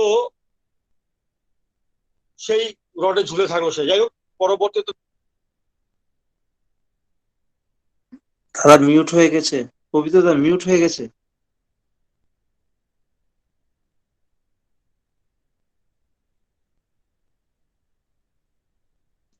হ্যালো, হ্যাঁ ঠিক শোনা আছে। যাচ্ছে? হ্যাঁ হ্যাঁ শুনতে পাচ্ছেন? হ্যাঁ শোনা যাচ্ছে। আচ্ছা, তো ওই অসিতার ছেলে কথা বলছিলাম, সেটা শুনছেন? শোনা আচ্ছা, গেল। তো এই যে দাদা এখান থেকে বলছেন যে তোর ছেলে এতই ছোট, সে যদি 4 সাইকেল চালাতে গিয়ে যদি পড়ে যায় তাহলে কি হবে, আর তখনই কিন্তু ঘটনাটা ঘটে। তাহলে তিনি কিন্তু সবসময় আমাদেরকে রক্ষা করার জন্যই চলছেন। যেমন ঠাকুরের সময় একটি ঘটনা, ট্রেনে এক ভদ্রলোক আসছেন, তিনি হঠাৎ চোখ বন্ধ হয়ে আসছে, ঘুম পাচ্ছে, হঠাৎ কানে কানে তাকে কেউ বলছে এই ট্রেন থেকে নেমে পড়। তো তাকে দেখে না, যে যার সিটে বসে আছে, কিছু দূর যাওয়ার পর আবার শুনতে পাচ্ছে তাকে কেউ বলছে, এরকম 2-3 বার সে শোনার পর তার মনে হচ্ছে যে গলার আওয়াজটা ঠিক ঠাকুরের গলার মতো। তখন সে করলো কি, পরবর্তী স্টেশনে সে নেমে পড়ে। নেমে পড়ার পর তো ট্রেন বেরিয়ে যায়, ট্রেন বেরিয়ে যাওয়ার পর তার মনে মনে একটা আফসোস হয়, এর কি বোকামি করলাম, ঘুমের ঘুরে কি না কি শুনলাম আর নেমে পড়লাম। তখন তো আর কি করবে, কিছুক্ষণ অপেক্ষা করার পরে সে আবার স্টেশন মাস্টারের কাছে যায়, গিয়ে জিজ্ঞাসা করে যে পরবর্তী ট্রেন কখন আসবে। তখন স্টেশন মাস্টার বলে পরবর্তী ট্রেন আসতে দেরি হবে, কারণ এইমাত্র যে ট্রেনটি গেল সেটি সামনে গিয়ে অ্যাক্সিডেন্ট হয়েছে এবং কিছু লোক মারাও গেছে। তো প্রথম তো সে মনে মনে ঠাকুরকে ধন্যবাদ দিল যে ঠাকুর দয়া করে তাকে রক্ষা করলেন, কিন্তু তার মনে একটা অদ্ভুত প্রশ্ন তৈরি হয়। সে পরবর্তীতে দেওঘর যখন আসে সুযোগ বুঝে সে দাদাকে ঠাকুরের কাছে নিবেদন করে যে আমার একটি প্রশ্ন আছে, কি বলে আমরা তো সাধারণ মানুষ, স্বার্থ ছাড়া চলি না, কিন্তু আপনি তো পুরুষোত্তম, তা আপনি আমাদের মতন হবেন কেন? তখন ঠাকুরের আশেপাশে যারা ছিলেন তারা একটু অবাক হলেন যে কি প্রশ্ন করছে। তখন ঠাকুর বললেন খুলে বল কি বলছিস। তো সে বলছে যে আমি যখন ট্রেনে আসছিলাম আপনি আমার কানে কানে গিয়ে বললেন নেমে পড়, আমি নেমে গেলাম, আমি বেঁচে গেলাম, রক্ষা পেলাম, কিন্তু বাকি যারা ছিল তারা তো কেউ ঠাকুরের দীক্ষিত ছিল না, তাই আপনি তাদেরকে রক্ষা করলেন না। তো আমি আপনার ইষ্টভূতি করি, আপনার দীক্ষা নিয়েছি, তাই আপনি আমাকে আমাকে রক্ষা করলেন, আর তারা যেহেতু ঠাকুরের দীক্ষিত নয় তাদেরকে আপনি রক্ষা করলেন না। এ তো স্বার্থ বুদ্ধির পরিচয়, মানে আমরা যেমন স্বার্থ নিয়ে চলি। ঠাকুর তখন হাসলেন, হেসে বললেন রেডিও দেখেছিস? বলে আগে হ্যাঁ। রেডিওতে যদি এখন কলকাতা সেন্টারে যদি রবীন্দ্রসঙ্গীত যদি চলছে আর আমার যদি সেই গানটা শোনার ইচ্ছা তাহলে কি করতে হবে? সে বলছে আগে কলকাতা সেন্টারের সাথে টিউন করতে হবে। ঠাকুর কেন? তখন দিল্লি বা বোম্বে সেন্টার যদি লাগাই তাহলে ওই কলকাতা রবীন্দ্রসঙ্গীত শোনা যাবে না? বলে আগে না, যাবে না। তখন ঠাকুর বললেন ওই তো আমি কিন্তু সবাইকেই বলছিলাম ট্রেন থেকে নেমে পড়তে, তুই আমার সাথে টিউন ছিলি তাই তোর কানে আমার কথাটা পৌঁছালো, আর যারা আমার সাথে টিউন নয় আমি বলা সত্ত্বেও তারা শুনতে পায়নি। এই যে আমি বললাম যে তার সাথে টিউন থাকা, টিউন থাকি যদি তখন কিন্তু আমরা এই যে যত বিপদে আসুক না কেন আমরা কিন্তু সিগন্যাল পাই, সিগন্যাল ধরতেই পারি। তো আমি দুইটা জিনিসের উপর কথা বললাম, একটা হলো ভালোবাসা, একটা হচ্ছে তার প্রতি পূর্ণ বিশ্বাস। আর পূর্ণ বিশ্বাস যেখানে সেখানে কিন্তু প্রশ্ন শূন্য। এই প্রশ্ন শূন্য নিয়ে আমি একটি গল্প বলবো। মহাভারতের যুদ্ধের সময় দ্রোণাচার্য কৌরব পক্ষের হয়ে যুদ্ধ করছিলেন, তাকে আটকানো খুবই কঠিন। তখন শ্রীকৃষ্ণ যুধিষ্ঠিরকে ডেকে বললেন যে তুমি দ্রোণাচার্যকে গিয়ে বলে আসো যে অশ্বত্থামা মারা গেছে। অশ্বত্থামা মানে দ্রোণাচার্যের পুত্র, সন্তান। তো যে কোনো পিতাই তার সন্তান মারা গেছে শুনলে তার যুদ্ধ করার ক্ষমতা থাকে না, সে মানসিকভাবে দুর্বল হয়ে পড়ে। কিন্তু অশ্বত্থামা তো মারা যায়নি। তখন যুধিষ্ঠির বললেন যে প্রভু এত বড় মিথ্যা কথা কি করে বলবো? তো শ্রীকৃষ্ণ ওনাকে কায়দা শিখিয়ে দিলেন যে কিভাবে কথাটা বলতে হবে। যাই হোক, যুদ্ধ শেষ হলো। পরবর্তীতে পঞ্চপাণ্ডব যখন স্বর্গে যাত্রা করলেন, দেখা গেল স্বর্গের দ্বারে গিয়ে পঞ্চপাণ্ডবের 4 ভাইকে স্বর্গে ঢুকতে দেওয়া হয়, শুধু যুধিষ্ঠিরকে আটকে দেওয়া হয়। তখন তো হই হই রব শুরু হলো। যুধিষ্ঠির যিনি জীবনে কখনো কোনো মিথ্যা কথা বলেনি, ধর্মরাজ যুধিষ্ঠির, তাকে স্বর্গে ঢুকতে দেওয়া হবে না কেন? তখন ইন্দ্র বলছেন যে যুদ্ধক্ষেত্রে তোমার গুরু অর্থাৎ প্রভু কৃষ্ণ তোমাকে একটা আদেশ করেছিল যে তুমি দ্রোণাচার্যকে বলে আসো যে অশ্বত্থামা মারা গেছে। তুমি গুরুকে প্রশ্ন করলে যে এত বড় মিথ্যা কথা কি করে বলবো? কথা হলো যে কথাটি সত্যি না মিথ্যা সেটা বিচারের ভার তো গুরু তোমাকে দেননি, সেটা বিচারের দায়িত্ব তো গুরুর। তিনি বুঝবেন কোনটা ভুল আর কোনটা ঠিক। তোমার কাজ ছিল গুরুর নির্দেশ পালন করা। এই যে গুরুর কথাতে তুমি তোমার মনে প্রশ্ন জাগলো তাই তোমাকে স্বর্গে ঢুকতে দেওয়া হবে না। আমারও মনে হয় ঠাকুরের জগতে আমাদেরও এটা মাথায় রাখা দরকার যে গুরুর কথায় কোনো প্রশ্ন থাকবে না। আমার ঠাকুর যেমন বানিয়ে আছে যে প্রশ্ন আমার অস্তে যাক রহক যুক্তি স্বরে তোমার ব্রত করব পালন মরণ স্তব্ধ করে। তাহলে প্রশ্ন শূন্য হতেই হবে। আমার মঙ্গল কিসে আমি তো জানি না, আর আমি জানি না বলেই তো তাকে গুরু হিসেবে গ্রহণ করেছি। তাই তিনি যেমন বলবেন, যা বলবেন সেটাই আমাকে করতে হবে। আমার নিজের আপন ছোট জামাইবাবু, তার এপিলেপসির সমস্যা, হঠাৎ তিনি অজ্ঞান হয়ে যান কয়েক সেকেন্ডের জন্য। ওএনজিসিতে চাকরি করেন, একবার ওনার বাড়িতে কুয়ো থেকে জল তুলতে গিয়ে উনি কুয়োতে পড়ে যান এবং ওনার পায়ের অ্যাঙ্কেল ভেঙে যায়। তো 98-এ পুজোবার দাদা গুয়াহাটিতে এসছেন, তো আমার ছোট দিদি এবং জামাইবু এসছে। তো দাদার কাছে যখন প্রণাম করতে আসে আমি দাদাকে বললাম আগে আমার ছোট জামাইবু এবং আমার ছোট দিদি। জামাইবুর দিকে তাকিয়ে দাদা জিজ্ঞেস করলেন শরীর কেমন? তো জামাইবু বললেন আগে ভালো। সত্যি সত্যি ভালো? তো জামাইবু বললেন আগে ভালো। তখন আমার দিকে তাকালেন, তাকাতে আমি বললাম আগে মোটেও ভালো না। তখন আমি বললাম যে আমার জামাইবুর এই সমস্যা, যার জন্য দিদি খুবই চিন্তায় থাকে যে অফিসে যাচ্ছে কখন গাড়ি চালাতে দেয় না, যদি ওই সময় যদি কিছু ওই সেন্স যদি হারিয়ে যায় কোথায় অ্যাক্সিডেন্ট করবে, আতঙ্কে থাকে। তখন দাদা বললেন জিজ্ঞেস কর আমি যা করতে বলবো করবে? তো জামাইবুর তার কোনো অপশন ছিল না, তিনি বলে আগে হ্যাঁ করবো। তখন দাদা আমাকে 2টা হোমিওপ্যাথিক ওষুধ লিখে দিলেন এবং বললেন যে প্রথম 8 দিন শুধু জল খেয়ে থাকবে, জল ছাড়া কিছু খাবে না। 9 দিন থেকে স্বাভাবিক খাওয়া, এবং এই ওষুধ কন্টিনিউ 3 বছর খেতে হবে, একটা দিন গ্যাপ দেওয়া চলবে না। একদিন গ্যাপ দিলেই কিন্তু আবার জিরো থেকে শুরু করতে হবে। তো সেইভাবে ওষুধ ব্যবস্থা করে দেওয়া হলো। দিদি জামাইবু চলে গেলেন। 4 দিনের মাথায় রাত্রে আমাকে দিদি ফোন করে বলছে যে তোর জামাইবাবু পাগলের মতো করছে, আর পারছে না। আমি দিদিকে বললাম দেখ মরবে না, যেহেতু দাদা বলছে মরবে না, এমন একটি ঘরে ঢুকে তালা মার, যেখানে জল ছাড়া আর কিছু খাওয়ার থাকবে না। তো দিদি তাই করলো, জামাইবাবুকে একটা রুমে ঢুকে তালা মেরে দিল। বহু কষ্টে তিনি 8 দিন পার করলেন। 9 দিন থেকে সেই স্বাভাবিক খাওয়া শুরু করলেন এবং ওষুধটা চললো। অদ্ভুত জিনিস হচ্ছে, এটা 98 এর ঘটনা, এখন 2020 অর্থাৎ 22 বছর হয়ে গেল সেই অজ্ঞান হওয়ার ঘটনা জামাইবাবুর জীবনে কিন্তু আর ঘটেনি। পরবর্তীতে এই কথা নিয়ে যখন দাদার সামনে আলোচনা হয়, বাবাইদাও বলে, তখন দাদা বলছে যে 8 দিন জল খেতে কেন বলেছিলাম আমি জানি না। দাদা এখনো বলে যে কেন জল খেতে বলছো আমি জানি না। আমি বলছি আগে হ্যাঁ আপনি বলেছিলেন 8 দিন জল খেতে। তো এই যে এই ধরনের ঘটনা আমরা প্রচুর দেখতে পাই, যে সহজভাবে তার কথা যদি শুনি তাতেই কিন্তু আমার মঙ্গল, আর যখনই মনে দ্বিধা প্রশ্ন থাকবে তখনই কিন্তু আমাদের বিপদ। তো এই হচ্ছে কথা। আর আমরা প্রায় বলি যে দেওঘর আসতে হয়, আচার্য সঙ্গ করতে হয়, বাবাদের সঙ্গ করতে হয়। তার কারণ হচ্ছে সঙ্গ করলে অনেক জিনিসের কিন্তু আমাদের চোখ খুলে। এরকম ঘটনা যেমন একবার দাদার কাছে বসে আছি, আপনারা দেখবেন ফিলান্তবের সামনে একটা লনের মতন আছে, শীতকালে দাদা বসে আছেন, আমরা কয়েকজন আছি। হঠাৎ বাংলাদেশ থেকে এক ভদ্রলোক আসলেন, অদীক্ষিত লোক, তিনি সারা ভারতবর্ষ তীর্থ ভ্রমণ করে এসছেন, শেষে এসছেন এখানে। তো দাদার কাছে গিয়ে প্রণাম করে উনি বললেন যে সারা ভারতবর্ষ সব তীর্থস্থান ঘুরলাম, সব জায়গায় আমার মনে হলো যে আর্টিফিশিয়াল, সব টাকা পয়সার খেলা। একমাত্র দেওঘরে এসে আমার মনে হলো যে এটাই হচ্ছে একমাত্র ধর্মস্থান যেখানে মানে সত্যিকারের ধর্ম বিরাজ করছে। তো সাধারণত এই কথাগুলো আমরা যদি শুনি আমরা হয়তো খুশি হতাম। যে উনি বললেন যে সারা ভারতবর্ষে যত ধর্মস্থান দেখলাম সবটাই মনে হলো আর্টিফিশিয়াল, প্রফেশনাল, শুধু টাকা পয়সারই ব্যাপার। একমাত্র সৎসঙ্গ আশ্রমে এসে মনে হলো যে না এটাই সত্যিকার আশ্রম। কিন্তু আমি দেখলাম দাদা হঠাৎ গম্ভীর হয়ে গেলেন কথা শুনে। তখন দাদা ওই ভদ্রলোককে বলে আপনাকে একটা ভালো কথা বলবো। তখন ভদ্রলোক আগে কি, যখন তীর্থ ভ্রমণে যাবেন কখনো কম্পেয়ার করার মানসিকতা নিয়ে কখনো তীর্থে যাবেন না, তাতে অকল্যাণ হয়। তখন দাদা বলছেন ছাত্র জীবনে যখন আমি কলকাতা থেকে পড়াশোনা করি, মাঝে মাঝে আমার মায়ের জন্য ভীষণ মন খারাপ হতো, মার অভাব অনুভব করতাম, মা দেওঘরে। তখন আমি দক্ষিণেশ্বর মন্দিরে চলে যেতাম, সেখানে রামকৃষ্ণ দেবের যে ঘরটি, সেই ঘরের বারান্দায় গিয়ে আমি বসতাম। কিছুক্ষণ বসার পরেই আমার মনে হতো যে আমি মায়ের কুলেই আছি। শ্রী দাদাই কথা বললেন যে যখন আমার অত্যন্ত মন খারাপ হতো, আমি সেই দক্ষিণেশ্বরে রামকৃষ্ণ দেবের সেই যে ওনার সাধনা গৃহ বা ঘর, সেই ঘরের বারান্দায় গিয়ে বসতাম। কিছুক্ষণ বসার পরে আমার মন শান্ত হয়ে যেত, আমার মনে হতো আমি মায়ের কুলে আছি। তখন ওই ভদ্রলোককে দাদা বলেন যে এরকম কম্পেয়ার করার মানসিকতা নিয়ে কখনো তীর্থ ভ্রমণে যেতে নেই।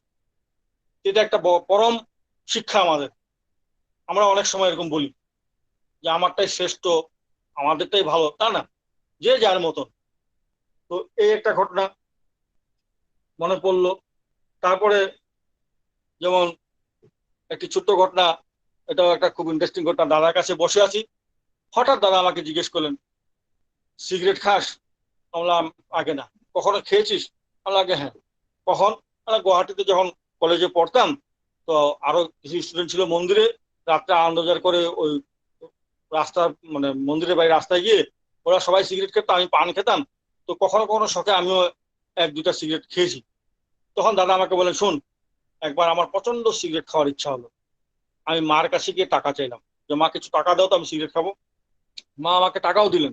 কিন্তু ইন্টারেস্টিং ঘটনা, দাদা বলছেন যে টাকাটা নেওয়ার কিছুক্ষণ পরেই কিন্তু আমার সিগারেট খাওয়ার ভাবটা কেটে গেল। তখন দাদা আমাকে বলেন তোরও যদি কখনো সিগারেট খাওয়ার ইচ্ছা হয় মার কাছে গিয়ে টাকা চাই, দেখবি ভাবটা কেটে যাবে। দাদার এখান থেকে যে উঠে আসলাম, হঠাৎ এক ভদ্রলোক বাইরে, তিনি আমাকে চার্জ করলেন যে গুরুজনের সামনে কি বলতো জানা নেই, সিগারেট খেয়েছো সেটা আবার গর্ব করে বলছো। আমি হাসলাম, ভাবলাম যার কাছে এই কথাটা বললাম তার কাছে আমি ল্যাংটা, আমি বললেও তিনি জানেন, আমি না বললেও তিনি জানেন, কিন্তু আমি যদি না বলতাম তাহলে এই কথাটা কিন্তু আজকে আমার শোনা হতো না। তো দাদা আমাকে এটা শিখালেন যে নেশা যদি করতে হয় তাহলে মার কাছে গিয়ে টাকা চাইবি, দেখবি নেশার ভাব কেটে যাবে। সেরকমই একটা আমার জীবনের ঘটনা, মানে আমি আমার বাবার সম্বন্ধে, মানে বাবাকে এটা দোষারোপ করছি না, আমি তখন ক্লাস 6 কি 7-এ পড়ি, স্কুল থেকে ফিরে এসছি বিকালে, খাওয়া দাওয়া করে খেলতে চলে গেছি। খেলতে খেলতে প্রার্থনার সময় কখন পার হয়ে গেছে আমার মনেই নেই। যখন বাড়িতে ফিরছি প্রার্থনা শেষ, বাবা বসে আছেন, কাছে ডাকলেন, ডেকে বলেন প্রার্থনার টাইম জানিস? আমরা আগে, তাহলে এত দেরি করে আসলি যে? আমি বললাম খেলতে খেলতে সময় পার হয়েছে বুঝতে পারিনি। আমিও খেয়াল করিনি বাবার হাতে পেছন দিকে একটা কাঁচা বাঁশের টুকরা ছিল। হঠাৎ এমন মারা শুরু করলেন আমাকে যে পরে আমাকে 7টা ইঞ্জেকশন নিতে হয়েছিল। 7খানা ইঞ্জেকশন আমাকে নিতে হয়েছিল। ওই ওই মেরে আমার পা ফাটিয়ে দিয়েছিল। তখন হয়তো বাবার উপরে অভিমান হয়েছিল, পরবর্তীতে সে অভিমানও দূর হয়ে যায়। কিন্তু এই ঘটনা এই জন্য বললাম, পরবর্তীতে দেওঘরে যখন আমি থাকা শুরু করি, তো একটা সময় সন্ধ্যা প্রার্থনা পরে বাণী পাঠের পরে পুজো দাদা সেখানে বসতেন এবং বাণী পাঠ শেষ হলে 2খানা গান সেখানে গাওয়া হতো এবং সেই গানের সাথে আমি বাজাতাম। তো এরকমই একদিন হঠাৎ দুপুরে খেয়ে দিয়ে রুমে টিভি দেখতে দেখতে কখন শুয়ে পড়েছি বুঝতে পারিনি। যখন ঘুম ভাঙলো তখন দেখি প্রার্থনা জয়রাধে সব শেষ। তারপরে একজনের মুখে শুনলাম যে আজকে তুমি ছিলে না, বাজানোর অন্য কেউ ছিল না, তাই গান হয়নি। আমার তো আতঙ্ক, এবার কি হবে, মানে আজকে তো মার খাবোই। তো অনেক ভয়ে ভয়ে রেডি হয়ে নাটমণ্ডপে গেলাম, দাদা বসে আছেন। গিয়ে প্রণাম করতে আমাকে জিজ্ঞেস করলেন, কি রে আজ কি হলো? আমি সত্যি কথাই বললাম যে আগে কখন চোখ লেগে গেছে বুঝতে পারিনি, যখন ঘুম ভাঙলো তখন দেখি সব প্রার্থনা জন্য সব শেষ।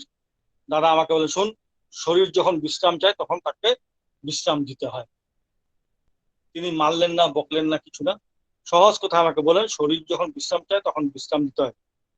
আমি অপরাধ বোধে ভুগেছি, চেষ্টা করেছি পরবর্তীতে এই ধরনের ঘটনা যাতে আমার আর না ঘটে। তো তার শাসন, তার কথা, তার ব্যবহার এরকমই। যেমন অনেক সময় আমাদের হয় যে যে যার সাথে আমার ভালোবাসার সম্পর্ক, যে আমার কথা শুনে মানে মানে আমার হয় যে তার প্রতি আমার ভালোবাসা, কিন্তু যার সাথে ভালোবাসা একটা দিন দেখা গেল সে আমার বিপক্ষে চলে গেল বা আমার কথা শুনলো না, বা আমার কোনো কথার সাথে সে হয়তো প্রশ্ন করলো, তখন তার সাথে আমার আর স্বাভাবিক সম্পর্ক থাকে না, প্রায়শই সম্পর্ক নষ্ট হয়। তার মুখ দেখলে হয়তো আমি মুখ ঘুরিয়ে দিই। তো সেরকম একটা ইন্টারেস্টিং ঘটনা, এক প্রবীণ কর্মী ঠাকুর থাকাকালীন মানে ঠাকুরকে কয়েকবার দর্শনও করেছেন। ভারতবর্ষে এমন খুব কম লোক আছে যিনি তার নাম জানেন না, আমি ওনার নাম বলছি না। তো বেশ কিছু বছর আগে হঠাৎ ওনার কি হলো, উনি দেওঘর আসা টোটালি ছেড়ে দিলেন। ইষ্টবিধি ঠাকুর যেখানে নিবেদন করতে বলেছেন তিনি সেখানে নিবেদন করেন না, উনি অন্য কোথাও জড়িত হয়ে পড়লেন। যাই হোক, তো হঠাৎ খবর আসলো একদিন যে তিনি আশ্রমে আসবেন। তো আমি নাটমণ্ডপীকে প্রণাম করতেই পুজো দাদা আমাকে বলেন, অমুক আসবে, ভিআইপি গেস্ট হাউসে খুব সুন্দর থাকা খাওয়ার ব্যবস্থা করবে, আর ভালো দেখে একটা গাড়ি পাঠাবো স্টেশনে ওনাকে নিয়ে আনার জন্য। আমার মনে মনে একটু রাগও হলো যে যে ব্যক্তি মানে ঠাকুরের নির্দেশে বাইরে চলে গেছে, তার কোনো সম্পর্ক নেই এখানের সাথে, তাকে এত ভিআইপি ট্রিটমেন্ট দিতে হবে?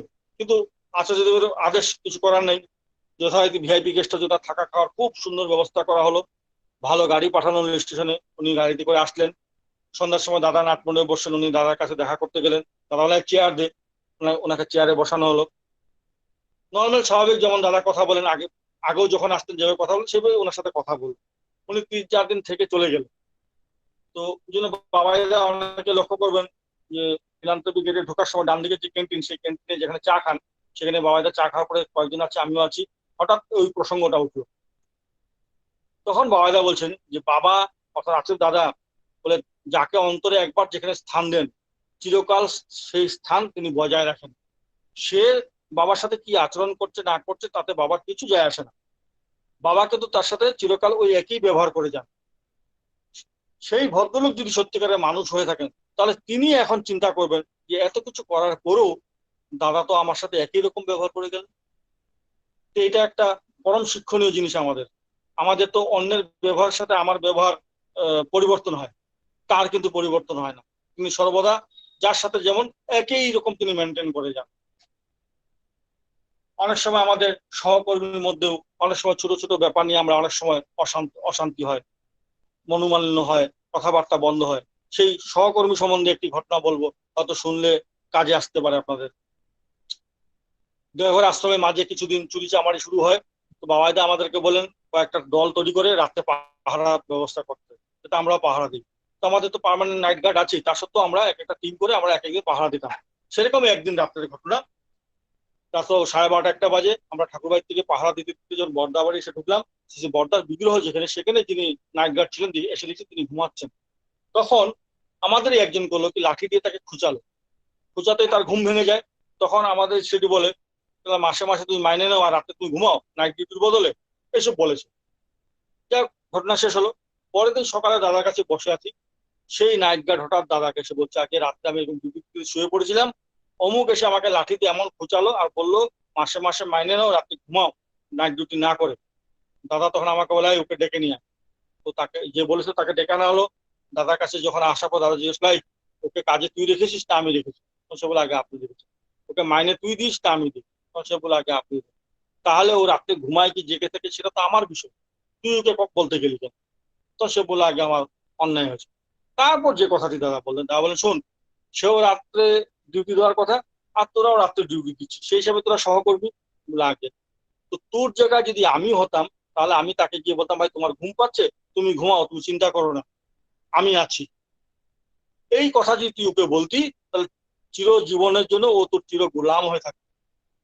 তুই তো তা না করে ওকে কি করে তোর অহংয়ে আঘাত করলি, যার জন্য তোর সাথে ওর যে ভাবটা ছিল সেই ভাবটা কিন্তু নষ্ট হয়। ভাবুন দাদা কি বলেন, যে তোর জায়গায় আমি হলে আমি ওকে বলতাম যে তোমার ঘুম পাচ্ছে, তুমি ঘুমাও, আমি আছি, তুমি চিন্তা করো না। এই যে একটা শিখলাম। বাবাদের সামনে দাঁড়িয়েছে একটা ঘটনা। বাবাইদারই দুই বন্ধু, সেই দুই বন্ধুর মধ্যে কি কথোপকথন হয়েছে, তো তার মধ্যে একজন বাবাইদার সম্বন্ধে কয়েকটা খারাপ কথা বলেছে। অপর বন্ধুটি তার কথাগুলো রেকর্ড করেছে, এসে সে বাবাইদাকে বলছে যে অমুক তোমার সম্বন্ধে এই বাজে বাজে কথা বলেছে। আমরা হলে কি করতাম, কিন্তু বাবাইদা কি করলেন, বাবাইদা বলেন অমুক কি বলে সেটা তো পরের কথা, ও আমার বন্ধু, তুইও আমার বন্ধু, আর তোরা দুইজনও বন্ধু। ও আমার সম্বন্ধে খারাপ কথা বললো, তুই সেটা রেকর্ডিং করে নিয়ে আসলে আমাকে শোনানোর জন্য। এই যে রেকর্ডিং করলে চুরি করে, তাকে সে তো জানে না। তাহলে বন্ধুত্বের সাথে তুই বন্ধুর সাথে তুই বিশ্বাসঘাতকতা করি, বন্ধুর সাথে তুই বিশ্বাসঘাতকতা করি, তোর কথা আমি শুনবো কেন? ভাবুন জিনিসটা। ভাইয়া কি বলেন যে আমার সম্বন্ধে সে কি বলছে এটা তো পরের কথা, প্রথম হচ্ছে তুই তো তোর বন্ধুর বিশ্বাস রক্ষা করলি না, ও তো তোকে বিশ্বাস করে এই কথাগুলো বলছে, তুই তো লুকিয়ে রেকর্ডিং করে নিয়ে আসলি, তাহলে তুই বিশ্বাসঘাতক, তো তোর কথা আমি শুনবো কেন? এই যে প্রতিটি চলার কায়দা, তার সঙ্গ করলে ছোট ছোট জিনিস, যেমন বাবাইদা বললেন যে ডালের মধ্যে আমরা ফোড়ন দিই, ফোড়নে তেজপাতা থাকে, শুকনো লঙ্কা থাকে, আমরা ডাল যখন খাই তখন কি আর তেজপাতা খাই না, সেটাকে বেছে তারপর ডালটা খাই। তো এই জগতে যখন আমরা চলি, তো এই প্রত্যেকটা মানুষ জন্মগতভাবে কিন্তু আলাদা বৈশিষ্ট্য নিয়ে জন্মেছে। তাহলে প্রত্যেকের থেকে একই রকম ব্যবহার তো আমি নাও পেতে পারি, তো সেখানে আমি সংঘাতে যাবো কেন?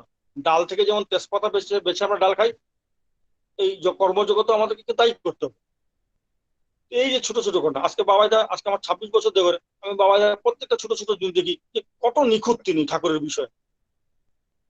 গাড়ি করে গ্যারেজ থেকে বেরিয়েছি, মরিচ গাড়িতে যাব, একসাথে দুজন, গ্যারেজ পার হয়ে যার সমাধির এখানে গেছি, তেল শেষ হয়ে গেল। বাবাইদা আমাকে বললেন গেটে যা, গেলান নিয়ে বাজারে যা, তেল নিয়ে। তো আমি গেলান নিয়ে রিক্সায় করে বাজারে গেলাম, তেল কিনে নিয়ে আসলাম, গাড়িতে ভরানো হলো, ততক্ষণ প্রায় আধা ঘন্টা 40 মিনিট হয়ে গেল। পরবর্তী আমি বাবাটাকে জিজ্ঞেস করলাম যে আপনি 40 মিনিট বসে থাকলেন, অত গ্যারেজে তো আমাদের হাজার হাজার তেল তো জমা আছে, মানে স্টকে থাকে, সেখান থেকে ভরলে তো 1 মিনিট লাগতো। বাবা আমাকে বলে শুন, ওটা ফিলান্থ্রপি অর্ঘ্য, অর্থাৎ ঠাকুরের অর্ঘ্য দিয়ে কিনা তেল, আমার ব্যক্তিগত গাড়িতে আমি ব্যবহার করবো কেন? ভাবুন জিনিসটা। বাবা কি বলেন যে ঠাকুরের টাকা দিয়ে কিনা তেল আমার ব্যক্তিগত গাড়িতে আমি ব্যবহার করবো কেন? এই একটা শিখলাম। আমার একটা ছোট্ট ঘটনা, আজ থেকে 10-15 বছর আগের ঘটনা। এপ্রিল মাস, প্রচন্ড গরম, দুপুরে খেয়ে দিয়ে রুমে শুয়ে আছি, হঠাৎ এসে দরজায় নক হচ্ছে, দরজা খুলে দেখি বাবাইদা। এই 1:30-2টার সময়। বাবাইদা বললেন ঘুমাচ্ছিলি? আমরা আগে না, শুয়ে আছি, টিভি দেখছিলাম। বলে আমার একটা কাজ করে দিবি ভাই? আমরা আগে। বলে আমার এই 2টা ওষুধ একটু বাজার থেকে তুই নিয়ে আসিস। আমরা আগে। বলে দেখ তোর ঘুমের অসুবিধা ব্যাঘাত করলাম না তো? আমরা আগে না। আবার বলছেন তোর অসুবিধা হলে তুই বল। আমরা আগে কোনো অসুবিধা নাই, আমি এখনই নিয়ে আসি। তারপরে আমি চলে গেলাম বাজারে, ওষুধটা এনে বাবাইদার ঘরে গেলাম, বাবাইদাকে যেই দিলাম, বাবাইদা বললেন থ্যাংক ইউ। আমি রুমে চলে আসলাম। তারপরে আমি হঠাৎ ভাবছি, আচ্ছা বাবাইদা এতগুলো কথা বললেন কেন? আজকে আমার মনে হয় ত্রিপুরার যদি কোনো লোককেও যদি বাবাইদা বলেন যাও তো ভাই এই 2টা ওষুধ নিয়ে আসো, এই একটা লাইন বললে যথেষ্ট, সে দৌড়াবে ওষুধটা আনতে। তাহলে বাবাইদা যদি আমাকে শুধু বলতে হয় যা ওষুধটা নিয়ে আয়, এইটুকু তো যথেষ্ট। অথচ তিনি এতগুলো কথা বললেন। তখন আমি ভাবলাম যে যিনি অর্ডার করতে পারেন তার কথাতে কিন্তু কোনো অর্ডারের শুননি, সবসময় বিনয়। অথচ আমরা, বা আমার কথাই বলছি, যার মানে অর্ডার করার কোনো এখতিয়ারই নেই, অথবা দেখা যাবে যে অনেক সময় তো আমি অনেককে হয়তো অর্ডার করি, তাই এটা করো, এটা নিয়ে আসো, কিন্তু বাবাইদা দেখলাম তা না। এই যে আজকে আমরা বলি আচার্য, আচার্য মানে যিনি আচরণ করে শেখান। আজকে দাদা শেখাচ্ছেন, আজকে বাবাইদার সঙ্গে করছি, তিনি শেখাচ্ছেন প্রতিটা মুহূর্ত। তো আমার মনে হয় এই যে দেহর আশা, এই জিনিসগুলো আমাদের শেখার ব্যাপার। আমি আমার বক্তব্য শেষ করব। শেষ একটি কথা বলবো, আমরা যখন ঠাকুরের কাজ করি, করার সাথে সাথে মান যশ খ্যাতি যেমন বৃদ্ধি পায়, তার সাথে কিন্তু অহংকারও বৃদ্ধি পায়। আমি আমার জীবনে একটি ছোট্ট অহংকারের ঘটনা বলে আমি আমার বক্তব্য শেষ করবো। এখন কনফারেন্সে 13 দিন বাকি, হঠাৎ দাদা আমাকে বললেন আসামে যা 500 দীক্ষা দিয়ে। আমি রওনা দিলাম, গুয়াহাটি পৌঁছালাম। আমি সেখান থেকে আরো 3 ঘন্টা রাস্তা, যেখানে দীক্ষার জন্য যাবো। গুয়াহাটি মন্দিরে যখন ঢুকছি, বাবুনদার সাথে দেখা। বাবুনদা বললেন, পবিত্র ভাই, পবিত্র তুমি এসছো, একজন দীক্ষা দেবে এখন। আমি ভাবলাম যে এই একটা দীক্ষার জন্য এখন আমি গেস্ট হাউসে চান করবো, আনন্দবাজার করবো, আবার ধুতি পড়তে হবে, আবার আমাকে আজকে চলে যেতে হবে দীক্ষার জন্য। আমি বাবুনদাকে বললাম, ওই একটি দীক্ষা আপনি দিয়ে দিন। আমি আর দিলাম না। আমি গেস্ট হাউসে গিয়ে ফ্রেশ ট্রেশ হয়ে খাওয়া দাওয়া করে আমি আমার যেখানে দীক্ষার প্রোগ্রাম, আমি বেরিয়ে গেলাম। তো আমার 498 দীক্ষা যখন হয়ে গেল, আমি দেখলাম যে আমার মানে আগামীকাল আমার 12:30টার ট্রেন। আমি আগের দিন সকাল 8টার দিকে গুয়াহাটি চলে আসি। গুয়াহাটি 8টার সময় পৌঁছলাম, পরের দিন 12:30টার ট্রেন। তো 2জন দীক্ষা, চিন্তার ব্যাপার নেই। গুয়াহাটিতে মন্দিরে এমনি বসে থাকলে 8জন 10জন দীক্ষা হয়। তো পৌঁছার কিছুক্ষণ পরে আমার একজন দীক্ষা হয়, অর্থাৎ 499। তারপরে তো সেই ধুতি পরে বাবুনদা বললো, তুমি অফিসে বাহানায় বসে থাকো, দীক্ষা লোক আসতে থাকবে। সেই সকাল 9টার থেকে মানে দুপুর গেলো, সন্ধ্যা গেলো, রাত হয়ে গেলো, আর একটা দীক্ষা তো হয় না। সেই দিন চলে গেল। পরের দিন দুপুর 12:30টার ট্রেন, সকাল 5টার পর থেকে রেডি হয়ে বসে আছি একজন দীক্ষার আশায়। হয় না, হয় না, হয় না, হয় না। যখন 11টার কাছাকাছি চলে গেল সময়, তখন আমি রিয়েলাইজ করলাম যে যা গন্ডগোল হওয়ার হয়ে গেছে। আমি সোজা মন্দিরে গেলাম, কলাপসিবল গেট বন্ধ, ভিতরে ঠাকুর বসে আছেন। বাইরে প্রণাম করে ঠাকুর কাছে ক্ষমা প্রার্থনা করলাম, ঠাকুর আমি অত্যন্ত অন্যায় করেছি, আমাকে তুমি ক্ষমা করো। এই যে প্রথম দিন আমি একটা দীক্ষা দিলাম না, নেগলেক্ট করলাম, এই ক্ষমা প্রার্থনা করে যেই প্রণাম করে উঠেছি, পিছন থেকে অমিয় বিশ্বাস, যা ঠাকুরের পাঞ্জাদারি কর্মী, এখন তিনি নেই, হঠাৎ বলছে পবিত্র নাকি? আমরা আগে একজন দীক্ষা দেবে নাকি? আমরা হ্যাঁ। তো সেই একটি দীক্ষা সঙ্গে সঙ্গে দিয়ে আমি আনন্দবাজার প্রসাদ নেওয়ার সময় পেলাম না, যেহেতু 12:30 ট্রেন। ওই একটি দীক্ষা দিয়ে আমি অটো নিয়ে চলে গেলাম স্টেশন, গিয়ে দেখি ট্রেন দাঁড়িয়ে আছে। সেই ট্রেনে দেওঘর পৌঁছালাম। সন্ধ্যার সময় দাদার কাছে গিয়ে যেই প্রণাম করলাম, দাদা আমাকে জিজ্ঞেস করলেন, কত দীক্ষা হয়েছে? আমরা আগে 500। বলে একদম কাটা 500? আমরা আগে। বলে একটাও কম না, একটাও বেশি না, আমরা আগে না। তখন দাদা আমাকে, শুন একটা কথা বলি, একটি দীক্ষাও তার দয়া ছাড়া, তার ইচ্ছা ছাড়া হয়। নাটমণ্ডপে অনেক লোক বসেছিল, তারা কি বুঝলেন আমি জানি না, কিন্তু আমি জানি যে এই কথাটি দাদা আমাকে কেন বললেন। তিনি কি বলেন, একটি দীক্ষাও তার ইচ্ছা বা তার দয়া ছাড়া হয় না। তিনি আমার অহংকারটাকে চূর্ণ করে দিলেন, যে তোমার ইচ্ছাতে একটাও দীক্ষা হয় না। এই জন্য আমি সবসময় মনে করি যে একের উপর যত শূন্য বসানো যায়, ততই তার দেখুন গুরুত্ব বাড়তেই থাকে। 1 থেকে 10, 10 থেকে 100, 1000, ওই 1 সরে গেলে কিন্তু যতই শূন্য থাক, সবই কিন্তু শূন্য, ভ্যালুলেস। আজকে ঠাকুর আচার্য এই তিনি আমার সাথে আছেন, তাই কিন্তু আমার গুরুত্ব। যেদিন তিনি মুখ ঘুরিয়ে নেবেন, পবিত্র দাস বলে সৎসঙ্গ যাতে কেউ ছিল, এটা লোকে মনেও রাখবে না, ঘুরেও তাকাবে না। তা আমার মনে হয় যে আজকে ধরে আমি দেওঘরে আছি, যে কাজগুলো আমি এখন করি, আমার আগেও এই কাজ কেউ করতেন, আমি যেদিন থাকবো তারপরেও এই কাজটা কেউ করবে। তাহলে আমার এখানে অহংকারের কিছু নেই, বরং আমি সবসময় কৃতজ্ঞ যে ঠাকুর দয়া করে আমাকে এই কাজটা করার সুযোগ করে দিয়েছেন। আজকে দাদার যে কাজ করি, বাবাইদার যে কাজ করি, আমি না করলে হাজার হাজার লোক করার আছে। আমার থেকে জ্ঞানে গুণে সমৃদ্ধ সব দিকেই উচ্চ শিক্ষিত অনেক লোক আছে করার, কিন্তু আমি সবসময় মনে করি তিনি দয়া করে আমাকে এই সুযোগটা দিয়েছেন। তাই মনে যাতে অহংকার তৈরি না হয়। অহংকার যদি করা আছে একটি, সেটা হচ্ছে যে আমি আমার ঠাকুরকে নিয়ে অহংকার করব, যে তিনি আমাকে দয়া করে তার চরণে স্থান দিয়েছেন। আমি আমার বক্তব্য এখানে শেষ করব।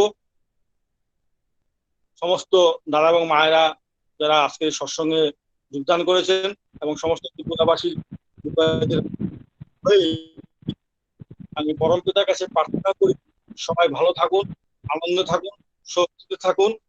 আর এখন অব্দি যেটুকু আমি বললাম, এই বলার মধ্যে যদি কিছু ভুল হয়ে থাকে আমাকে ক্ষমা করবেন। আর একটা কথা আমার বলার ইচ্ছা ছিল, আউট হয়ে গেছিল, মনে পড়লো, আমি যদি কিছু মনে না করেন এটা বলে শেষ করছি। ঠাকুর কিন্তু আমাদেরকে বিভিন্ন রকম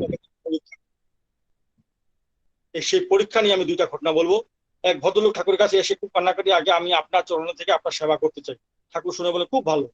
একজনকে ডেকে বলেন যে বড় বউর কাছে নিয়ে যা, মানে বড় মার কাছে নিয়ে যেতে বললেন।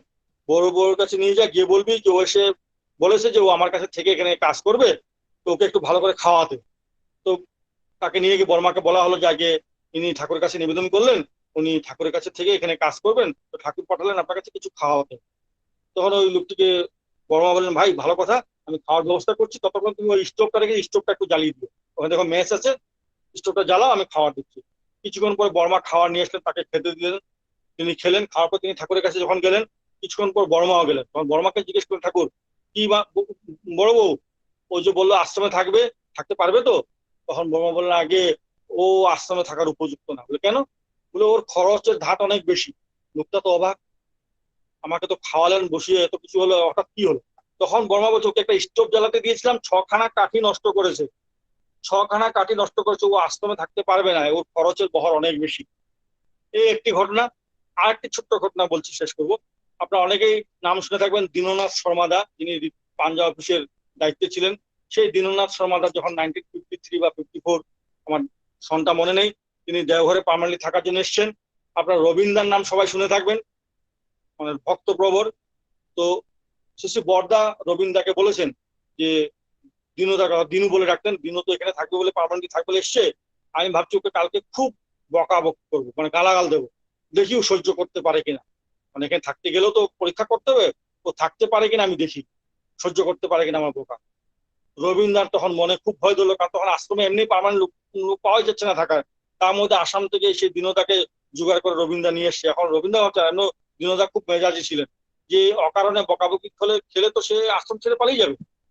তো রবীন্দ্র সারা রাত্র গিয়ে সেই দিনতাকে যাজন করেছে, তো ভাই কালকে বর্দার কাছে যাব, বর্দা অকারণে তোমাকে কিন্তু অনেক বকাবকি করবে, তুমি কিন্তু মাথা গরম করো না, এটাই তোমার পরীক্ষা।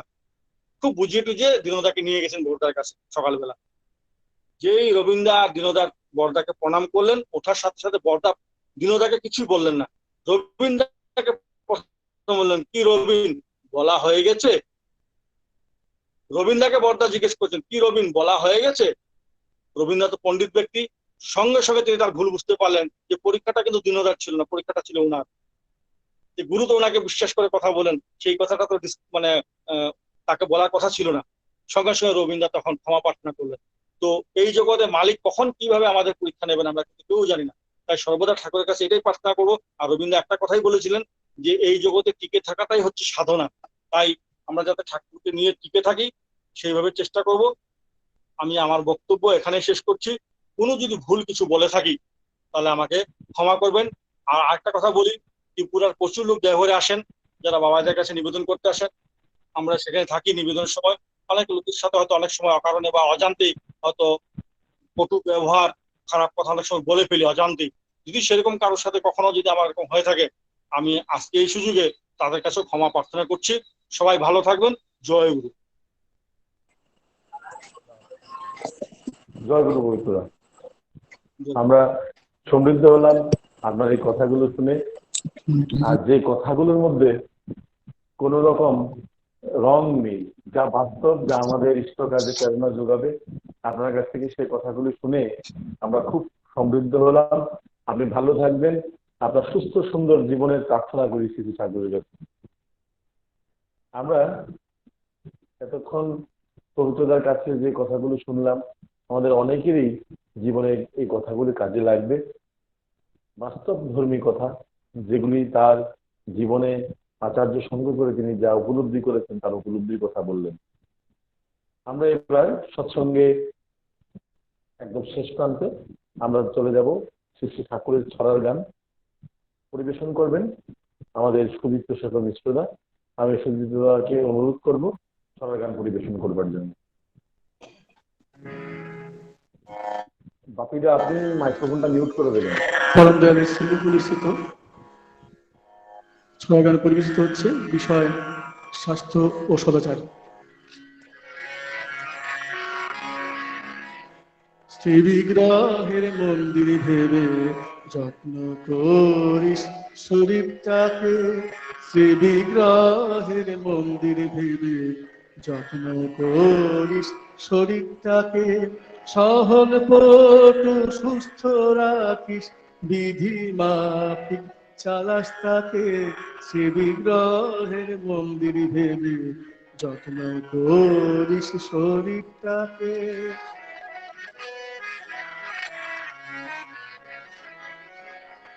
যত সহজ এই যেখানে স্বাস্থ্য সেথায় হাস্যমুখ, যত সহজ এই যেখানে স্বাস্থ্য শেখায় হাস্যমুখ অমন্তর স্বাস্থ্য পেলেই দেহের আয়ু প্রাণের সুখ অমন্তর স্বাস্থ্য পেলেই দেহের আয়ু প্রাণের সুখ কি করে বা ফিরিয়ে স্বাস্থ্যটি তোর নিটল থাকে কি করে বা ফিরিয়ে স্বাস্থ্যটি তোর নিটল থাকে এ তো বুঝিস স্বাস্থ্যবিধি পড়বি না যায় রোগ বিপাকে সে বিগ্রহের মন্দির ভেবে যত্ন করিস শরীরটাকে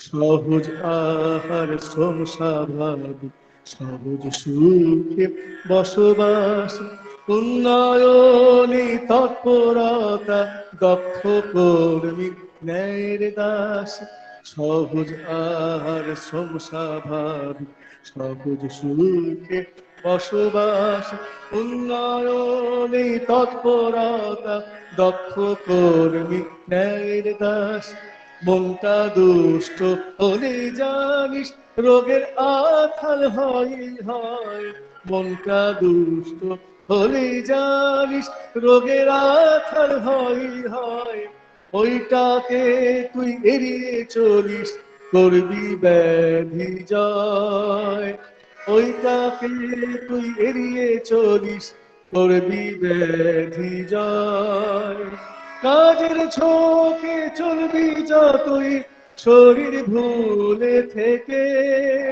কাজের ঝোঁকে চলবি যতই শরীর ভুলে থেকে শরীর হবে সহন পটু স্বাস্থ্য আসবে থেকে শ্রী বিগ্রহের মন্দির ভেবে যত্ন করিস শরীরটাকে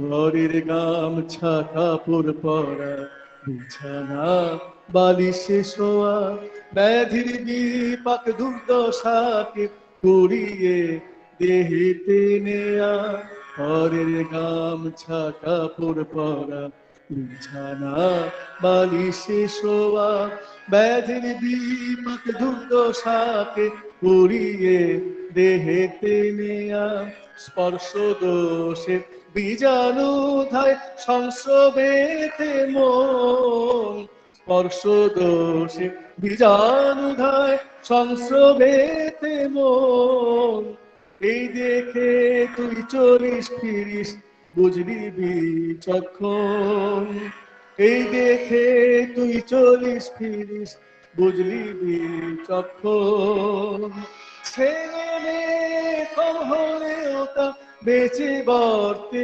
সুখে থাকে ছেলে মেয়ে কম হলেও তা বেঁচে বর্তে সুখে থাকে সে নিয়মেই চলতে থাকিস বলিস কহিস তাই সবাকে সে বিগ্রহের মন্দির ভেবে যত্ন করিস শরীরটাকে সহন পটু সুস্থ রাখিস বিধি মাফিক চালাস তাকে শ্রী বিগ্রহের মন্দির ভেবে যত্ন করিস শরীরটাকে শ্রী বিগ্রহের মন্দির ভেবে যত্ন করিস শরীরটাকে শ্রী বিগ্রহের মন্দির ভেবে যত্ন করিস শরীরটাকে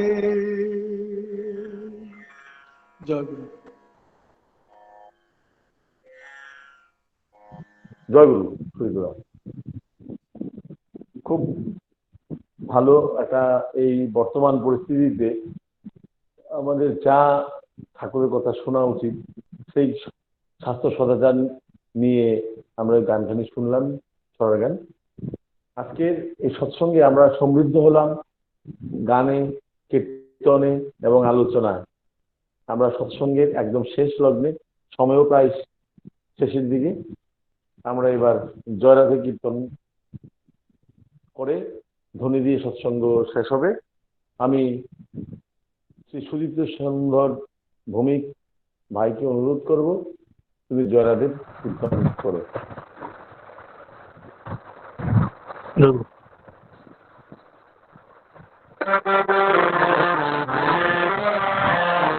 জয় রাধে রাধে কৃষ্ণ কৃষ্ণ গোবিন্দ গোবিন্দ বল রে, জয় রাধে রাধে কৃষ্ণ কৃষ্ণ গোবিন্দ গোবিন্দ বল রে, রাধে গোবিন্দ গোবিন্দ গোবিন্দ গোবিন্দ গোবিন্দ বলে সদা রাত রে, জয় রাধে রাধে কৃষ্ণ কৃষ্ণ গোবিন্দ গোবিন্দ বল রে, ছাড়ো রে মন কপট ঠাকুরে বদলে বল হরি হরি, হরি নাম পরম ব্রহ্ম জীবের অমূল ধর্ম, অধর্ম কুকর্ম ছাড়ো রে, জয় রাধে রাধে কৃষ্ণ কৃষ্ণ গোবিন্দ গোবিন্দ বল রে, ছাড়ো রে মন ভবের আশা অযুপা নামে করো রে নেশা, রাধে গোবিন্দ রামকে বদলে লয় নয়ন নিরেশরা আসরে, জয় রাধে রাধে কৃষ্ণ কৃষ্ণ গোবিন্দ গোবিন্দ বল রে, রাধে গোবিন্দ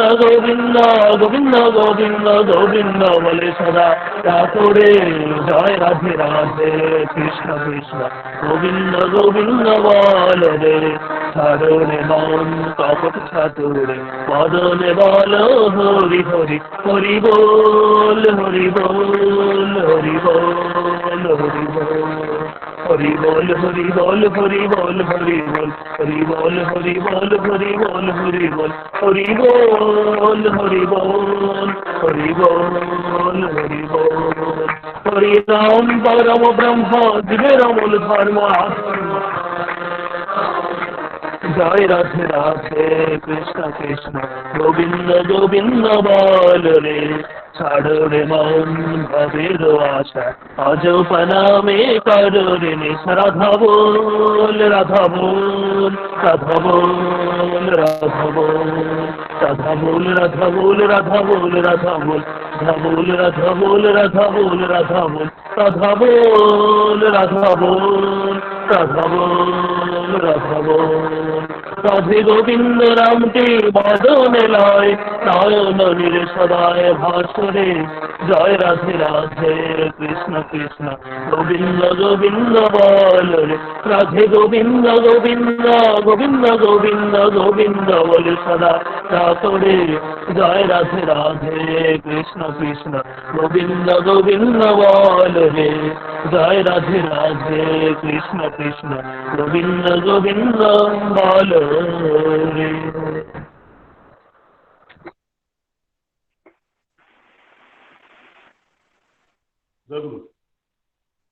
আজকে নেট প্রচন্ড ডিস্টার্ব করলো আমাদের।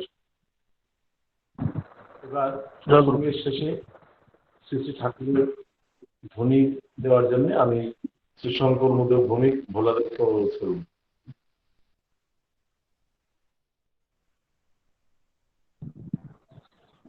জয় গুরু, শোনা যাচ্ছে? বন্দে পুরুষোত্তমম বন্দে পুরুষোত্তমম পরম প্রেমময় শ্রী সিদ্ধার্থ পূর্ণপুর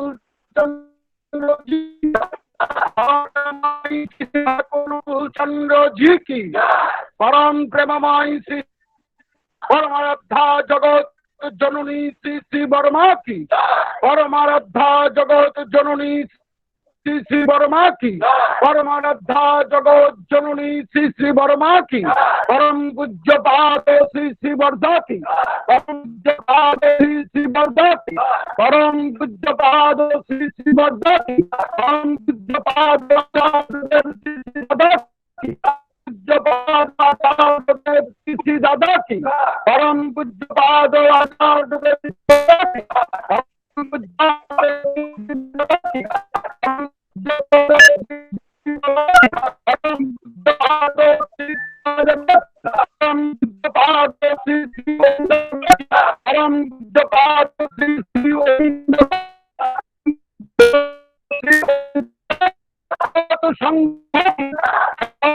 संघ